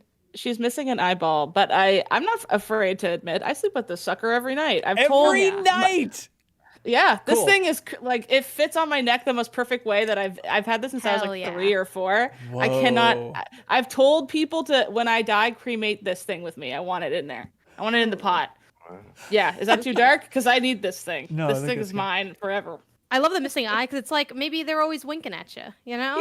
Yeah, my new dog. Actually, when I got my new dog Sable, my old dog Coco lived with this thing for 18 years. Didn't touch it once. Sable had it for about a week. Took an eye out, and she also had a ribbon that Sable ripped off. I thought she ate, and we were gonna take her to the vet to get her to check, and then it was just on the floor, so we didn't have to spend $2,000 figuring that out. So it was good. Hell yeah. Jeez. Saving money. Also, I think because maybe I'm not using it as much as Haley is, but I'm really proud of. I have a T-shirt that a friend of mine in 5th grade bought me, and I remember getting it as a gift, and I was like, "This is like a large. I don't fit into this. What is this?" And so I just never wore it really, but I still have it, and I still wear it every once in a while now. That's So it's like, yeah, I feel awesome. like that's pretty rare for like 5th grade T-shirt to be around, and it's timeless as well because it's a South Park T-shirt that says "The Many Deaths of Kenny." And then it's just like all the ways Kenny Oh, died. they don't even do that anymore. Yeah, they got way No beyond Kenny that. anymore. Let's see. Jordan Schaefer writes in. They say, "Am I weird for not being able to watch YouTube for anything more than a specific purpose, like a recipe or a game guide? My boyfriend watches an hour or so of YouTube before bed, just hopping from video to video on all different topics. I tried to do the same recently, but nothing jumped out and motivated me to click on it after 5 minutes of scrolling. Obviously, MinnMax has a strong YouTube presence." Thank you. I don't know about that. So I wondered if any of the cohorts were like me. What are all of y'all's YouTube viewing habits like?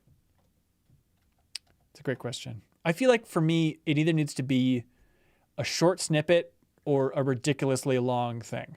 If I see some interview with some director or the making of Jurassic Park or something, and it's like 2 hours or 3 hours, it's like, yes, you're going right in that queue for watch later. I'm getting to you. Otherwise, it needs to be like snackable stuff of like if I had to summarize my YouTube recommendation algorithm, it's just, here's Bill Hader talking about his thoughts on the Coen brothers for 4 minutes.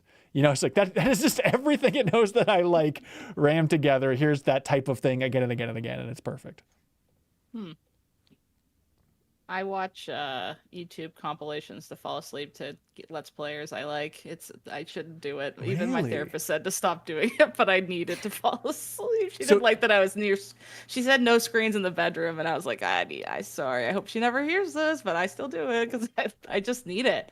I don't know what it is. I just like drifting off to sleep with that in the background, and I fall asleep with the remote like this. So when I'm on the precipice of sleep, I hit power, and then the TV turns off. Whoa. And the fall dog on asleep. the other Have neck? you? Yeah. And then the dog's on this neck like this. This is a little. Don't tell visual. your New show plus therapist sleep about like that. Haley, and you get like an old stuffed animal and a YouTube compilation.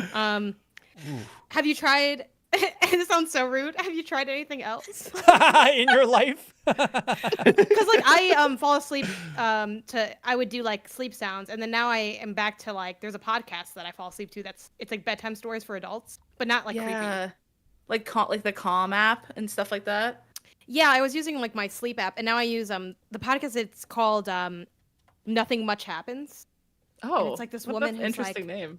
And she has like this like really like bed like not bedtime voice, like not a creepy way. It's like not a sexual show is what I want to emphasize, like a regular show. Okay. The more where you're she'll- attesting, it's not a sexual I know, This but is like Yeah. when you say like, kind oh, of it's a for sexual adults, show. I'm like, but not like weird. It's just like not, you know. It's like if all of us were showing our stuffed animals and we're like, these aren't sexual stuffed animals. It's like, what? I wouldn't assume that. Would it? But it'll be like, you know, this is a story where you take a walk and there's leaves falling from the trees and da-da-da. You know, and it's kind of, and she reads it twice.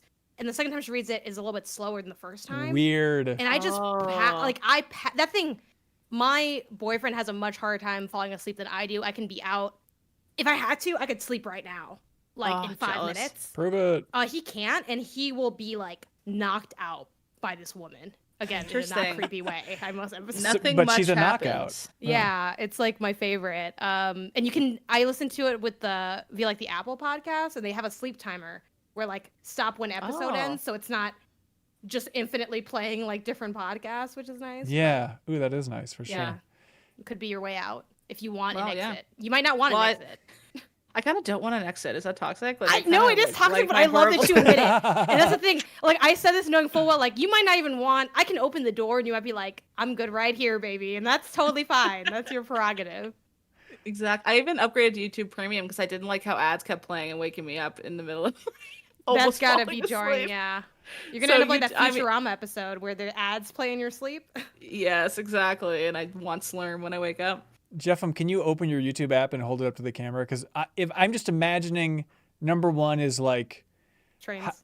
yeah, number one, how to foam I am a harder, foamer. looking at You're trains. hardcore foamer. But then like how to Over here. repair a sink is going to be my what I imagine your YouTube feed No, looks like.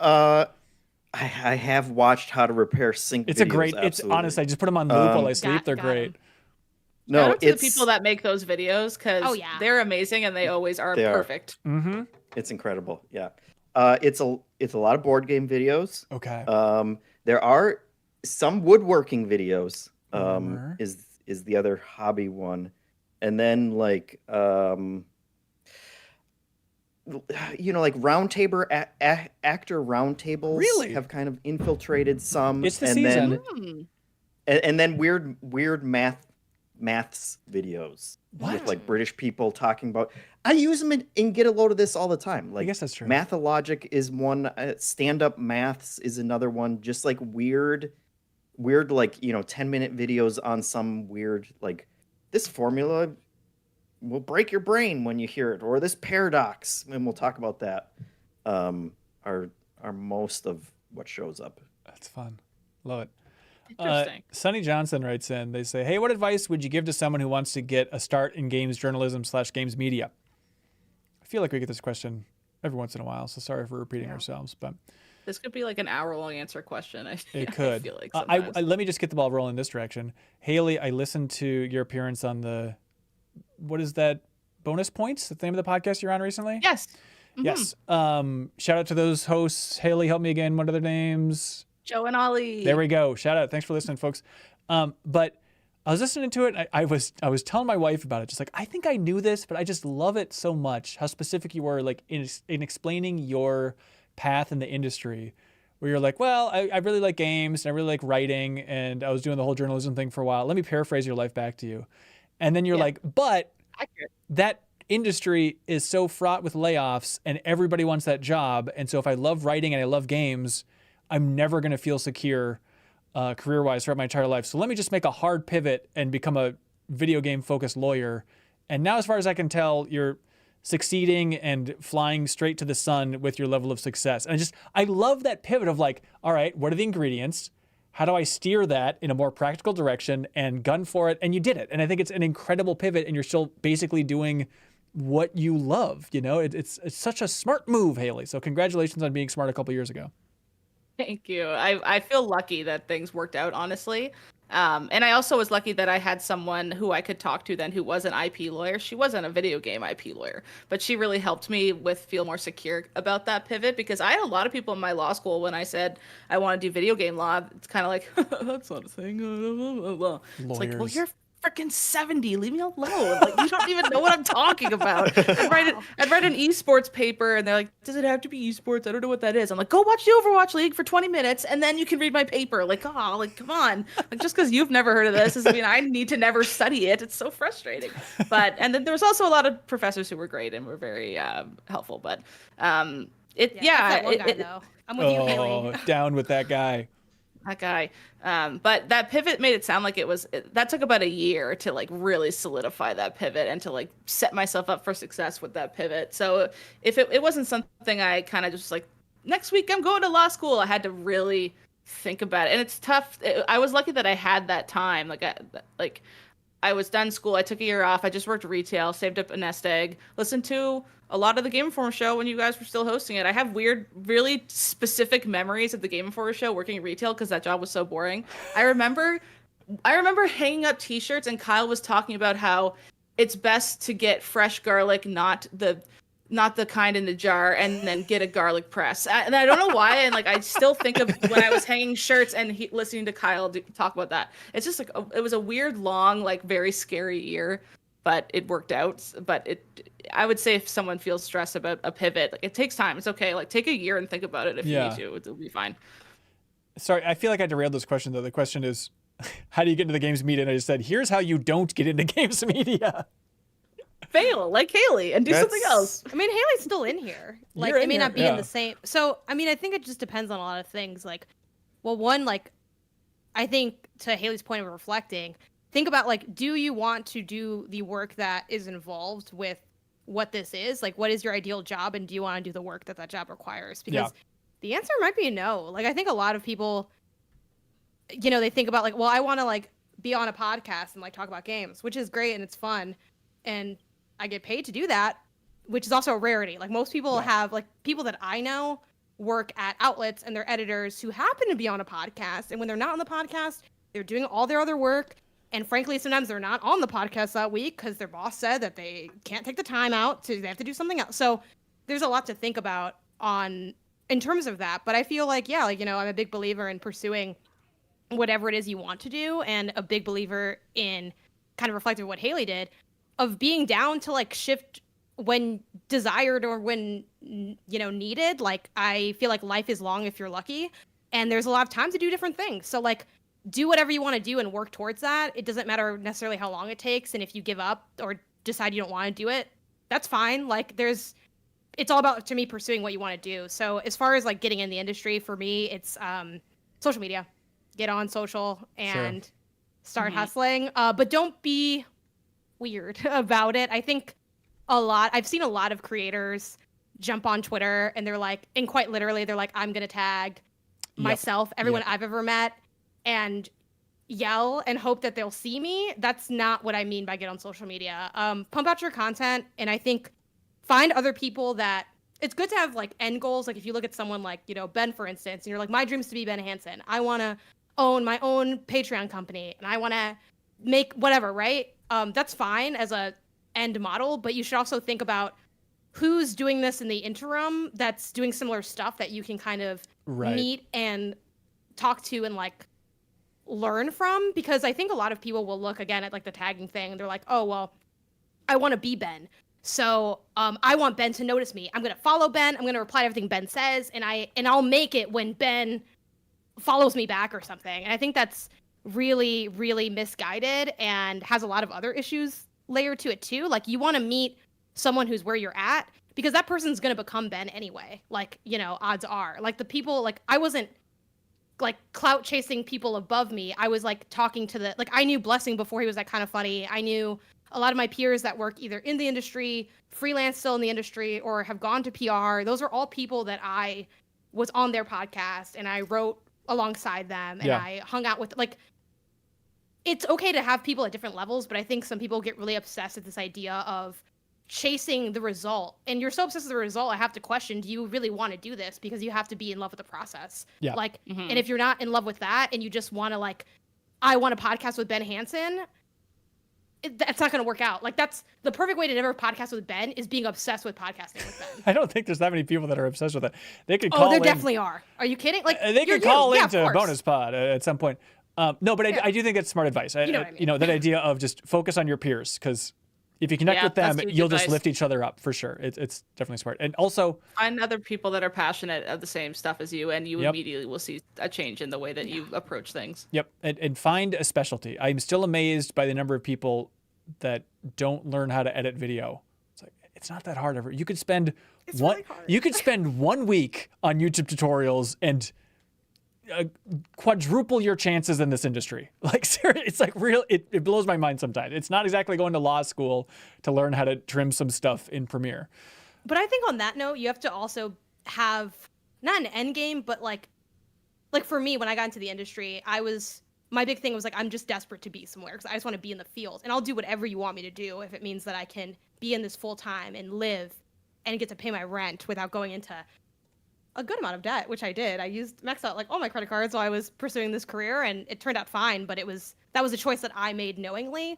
I think you have to know what's next, because once you get that, it's like, well, even if what you want to do is stay where you are, like you have to know really what do you want to do. And I think it's okay to like get to your point, Ben, like if you want to see that as a marketable skill in your entry point in, that can be okay. But at the same time, like, is that really what you want to do? Because again, you want to pour into what you want, and that will evolve too. Like I still feel like I don't really fully know what I want to do. Like I feel like I'm currently doing what I want to do, but I'm also like aware that could change, and like maybe it will. But for now, like I've made the career that I want, but it took me a long time to even know that this is the career that I wanted in terms of the exact lane of what I do day in and day out for a living. Yep, for sure.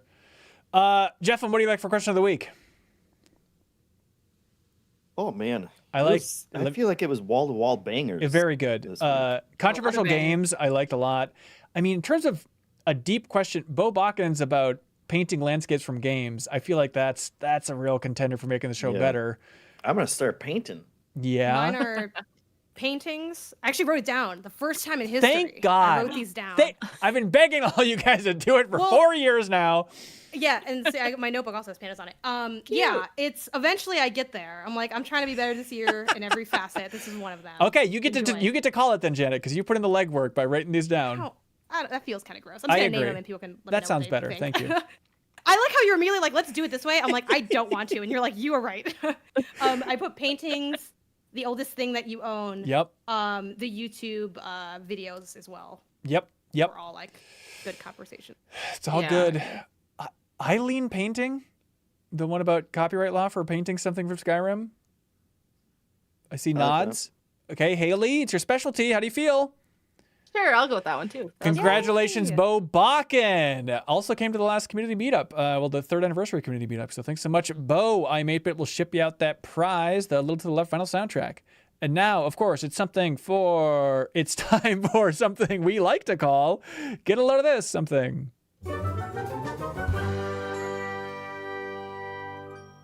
Been a long time since I got a load of this. I'll go first. Hey, get a load of this, everybody. Thank you. Now, Jenny, you're just kissing ass. That's nothing nice about it. Hey, I've never kissed ass. All right, that right? let's get one thing straight. That's true. I'd That's be true. a lot farther along if I kissed more ass. Hey, get a load of this, folks. They were talking about this on the 8-4 Play podcast, which is a favorite of mine. And it's one of those things, maybe I learned it at some point, but I completely forgot. The NES, Jeffum, when it released in India, do you know what it was called in India? No. They called it the Samurai. Ooh. Isn't that cool? And so apparently, according to the Wikipedia article here, due to import restrictions, NES consoles in India and South Korea were rebranded and distributed by local licensees. So the Indian version is called the Samurai Electronic TV Game System, and the Korean version for the NES was called the Hyundai Comboy. Okay. Getting hungry just thinking about a Hyundai Comboy. There we go. Is samurai cool or just racist?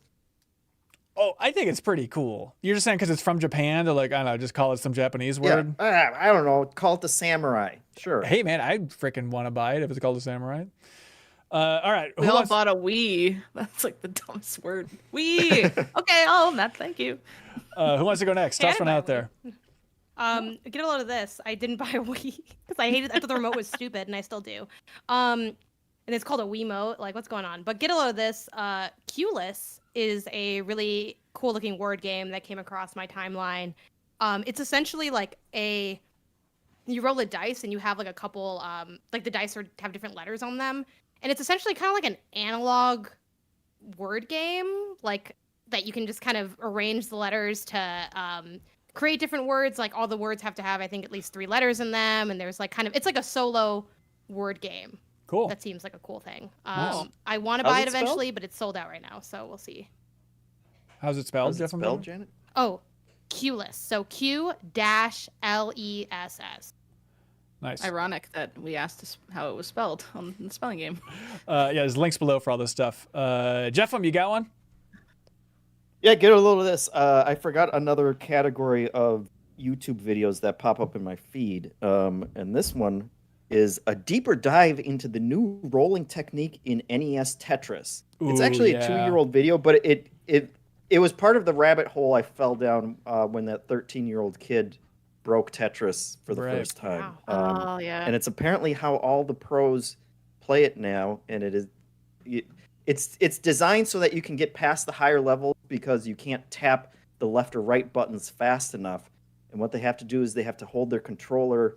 Some hold it upside down, some have special control, but you basically have to put one of your fingers on the arrow, and then your other hand goes underneath it, and you roll your fingers and tap them all at the same time, and that gets the inputs fast enough to actually move it back or forth. And it is, as it says, just a deep dive on that technique, and kind of the history behind it and how people figured out how to do it, and that's what has led to all these higher scores and whatnot. That's sweet. Love it. It's interesting. So cool. Links below. Haley.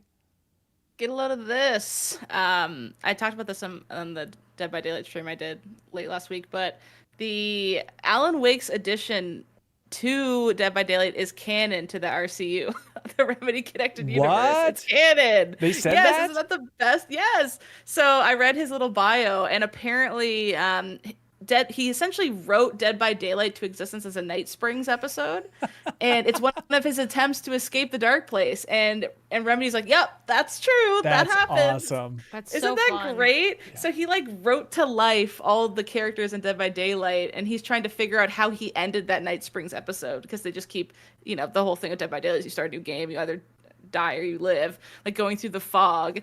And that's so fun. So canonically, Alan Wake wrote about Nicolas Cage. yeah, I guess so. That's so He wrote stupid. Nicolas Cage to life. Okay, sure. That's good. But But stuff. yeah, he Someone essentially did. wrote Dead by Daylight, and I think that's so hilarious. And I love that Remedy's like, yeah, isn't that fun? I do love that level of just like, well, legally, sure, why not? Like, why not say this? Like, I think about it all the time. I apologize for being such a dork, but with the MCU, just Marvel, once they introduce the multiverse, and especially with like the last Spider-Man movie of like, oh no, it's just a multiverse situation where all of those Sony movies, that's just another multiverse. So it's like, if I could ask one question to Kevin Feige, I would want to ask him like, technically, in your mind, are all other companies' movies just other aspects, just other pocket universes? Like, why wouldn't you say yes? Like, legally, there's no reason you Yeah. can't just to be like, hey, Dazed and Confused, that's in the MCU as well. It's just another universe, and we'll never reference it. But technically, it's a multiverse, so it all exists within our world. We can pull from anything if we ever want to, and it legally Are we lines just up. in a multiverse right now and everything you like is its own verse. Yeah, what the heck? That's true. Are we back to simulation theory? Like it always Oh, comes yeah. back to simulation theory. Well, if it's correct, Mostly it's because I keep correct. bringing it up when people leave a slight opening. Why does it keep coming back to simulation Yeah, theories I'm and like, does ramming anyone it feel down like- your throat? Also, a funny thing too, Haley, your story about listening to the Game Informer show. I swear to God, I think we had that same garlic conversation on the MinnMax show. Oh, Talking really? about yes, I think maybe Yeah. Kyle's just obsessed with garlic. Like, we're Kyle just only talking about has it. I one don't know. spicy take in his life, and it's about garlic, I do think. Well, to be fair, I- there was also that take about him eating and then shitting on himself upside down that he was super into. Yeah. That you know. thing. Yeah, pooping out garlic all over his chest. It was I have a uncomfortable. garlic crusher because of Kyle, and it wasn't even. He said that years ago, and I remember when I was at the store, I was like, "Oh, garlic crusher." Kyle recommended. Like, it's You never know how you're Ah, gonna touch It someone's stays life, with you. in this That's it. industry. It's beautiful. exactly. You have one from the community from the Get a Load of This channel, Jeff? Which, by the way, before you even plug Yeah. it and say what, like, that channel is genuinely just the best news feed on the internet. Like, it's so nice to Yeah, have everyone posting everything cool in there because it's, maybe 70% games, 30% cool stuff. It just feels like we have our own algorithm and it's called People. Indeed. Get a load of this. This one is from You're a Can't dorky. Blink, and it's an IGN roundup article kind of entitled "Modder Turns Mortal Kombat 1 into Gruesome Adults Only DreamWorks versus Pixar." Of course. And it's a bunch of clips of people who have modded Mortal Kombat 1. So if you want to see Woody and is it Jesse? Yeah. The cowgirl? Yeah. Team up together and murder the big blue guy from Monsters Inc. Sorry, I don't know everyone's Sully. name. Sully, but he's also Yes. Pixar, so. Throwing their hats and doing all of the gruesome fatalities, but it's all those the old guy from Up teams up with the Carl, little kid. respect these characters, course, Jeff. of Say course. his name. Say his yeah. name. Who could forget Carl? But it's a bunch of very goofy and inappropriate clips. That sounds perfect. Links Can below. fall asleep to. Ooh, perfect. Hey, thank you so much, everybody, for sticking with MinnMax. We had a bunch of announcements on Monday on Patreon. There's a public Patreon post if you want to check it out where we break down, like, hey, here's what we're thinking for in 2024, the tweaks we're making. And the best feedback I saw, and genuinely people meant this as a compliment, so take this in the spirit in which it's intended, but I saw so many people be like, these are really smart, small to medium-sized announcements. Like, we're very happy that, like, MinnMax is sustainable and you're not saying, and now we're going to space or something. It's like, no, these are just every Yes. year, hopefully we're getting smarter and improving what we're doing here. Biggest thing probably is Haley is taking over our bonus podcast that airs every Monday for Patreon supporters. So if you're a $5 supporter on Patreon, you get a bonus podcast that in the past was called Party Chat. And Leo rekindled the conversation about, like, why don't we just call it what it is? And so, Haley, the name of the show is Bonus pod. Bonus Pod. If you're a Patreon supporter, it is right in your favorite podcast app every single Monday. And we're focusing more than ever on having cohorts jump in on the show. So this week it was Leo and Jacob and Haley in a more relaxed conversation, breaking down Leo's choices for the greatest works of art for 2023 they didn't get to share on the show. So we've got a lot of feedback in a big content survey we did recently of people being like, Hanson, you move too fast. Stop it. We just want more casual conversations from everybody. And so that is the goal of Bonus Pod. But also in the back half of that show, you can call in if you're at the MinnMax Council tier. So it's still a place for community feedback. So hopefully we're making everybody happy with Bonus Pod. But Haley did a great job on the first episode. Congratulations, Haley. Thank you. Should I say what the next topic is? Because it's already all kind of arranged. Yeah, sure. Go for it. Yeah, Charles Hart and I are going to talk about Phoenix Wright. Well, the new Apollo Justice game, because Charles has finished it. But also just kind of Phoenix Wright in general. I think that'd be fun to chat about. Especially coming from a lawyer hosting a Phoenix Wright discussion. Yeah, so that's going to be happening on Bonus Pod. And Charles Hart, you might be saying, who is that again? Charles Hart, he was a guest on this podcast when we talked about Assassin's Creed Mirage. He's an associate editor over there at Game Informer, but part-time. And so in that announcement, we also revealed that we're working more with Charles Hart moving into the future. He is going to be, he's a video editor focusing on kind of like the bonus features we do. Like if we do a travelogue, if we have an outlier project here and there, he's going to be picking that up and editing it for us. And again, this is all only possible because of your support on Patreon. It lets us expand in this way. Also, we are bringing in Haley DeBoom.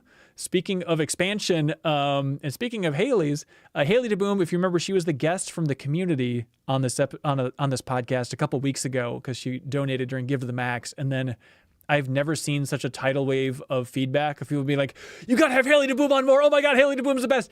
She everywhere. Yes. So she was at ILM. Now she's at Apple. She worked at Square Enix. She's been all over the place. Very insightful. So she is now a friend of the show. So she's going to be popping on our content whenever it works for her schedule. She's a tight schedule, but she's not a cohort. But she'll be jumping in as much as think of it like a Jill Grote or a Charles McGregor, like that level of appearance, hopefully, for Haley DeBoom moving into 2024. Let's see. Also, this was an announcement that people are excited about as well. Michael Huber from Easy Allies. He is going to be helping us out. He's going to be hosting the next 3 episodes of Trivia Tower. A lot of people also were demanding, and in a polite way, like, do something with Huber. He's the best. Huber and MinnMax, they're a match made in heaven. And we agree. And so we're bringing Michael Huber on to help out and host Trivia Tower. He's going to be bringing in his own guests. He's writing the questions. He's doing it all. So he is hosting the next 3 episodes of Trivia Tower. The next episode, his first, is going to be at the end of January. We're still a little up in the air on the exact date, probably Monday the 29th, but we'll let you know exactly, but coming up soon. So again, if you want to win a game code, an Astro A30 headset, and a whole lot more, you can jump in at the $2 tier. Help support independent games media, help support us being able to bring in folks like Huber to host Trivia Tower, and you can compete in video game trivia then at the end of the month. And again, just a reminder as well, if you jump in at any tier on Patreon, even that $2 tier, before this Sunday, we will send you an Xbox code via Patreon. So we'll reach out to you once you've supported us on Patreon and say, hey, do you want an Xbox code? And if you say yes, then we'll give you an Xbox code. So thanks to everybody who has supported us. We have 350 codes to give away. So please jump in. Let us hit 4,000 supporters on Patreon, please. Anybody else have something they want to plug? All right. No. We'll get you next time. No. Janet, you're welcome to interrupt me whenever you want. But thank you to everybody for watching or listening to this episode. And thank you to everybody at the $50 tier, the Game Champion tier, for choosing a game and being declared the champion of that game. A lot of people jumped in with great choices here. Tokyo Jungle. Michael Berry is officially the champion of Tokyo Jungle on PS3. This is a contender. The wholehamdamily, thank you for your support. They chose Super Smash Bros. Melee. I feel like that's going to be winning the next poll for sure. RabidLime chose Freedom Fighter, the champion of Freedom Fighters. So thank you so much to RabidLime, Michael Berry, and the wholehamdamily. Of course, wholehamdamily is the champion of Super Smash Bros. Melee. Every match you lost in the past is irrelevant because you are officially the champion. But that's it for this episode of the MinnMax Show podcast. Thanks so much, everybody. We'll be back next week with a very exciting episode. I'm excited to talk about some of the games we're going to be talking about next week. So thanks so much, everybody. Until then, be good, have fun. Let's go.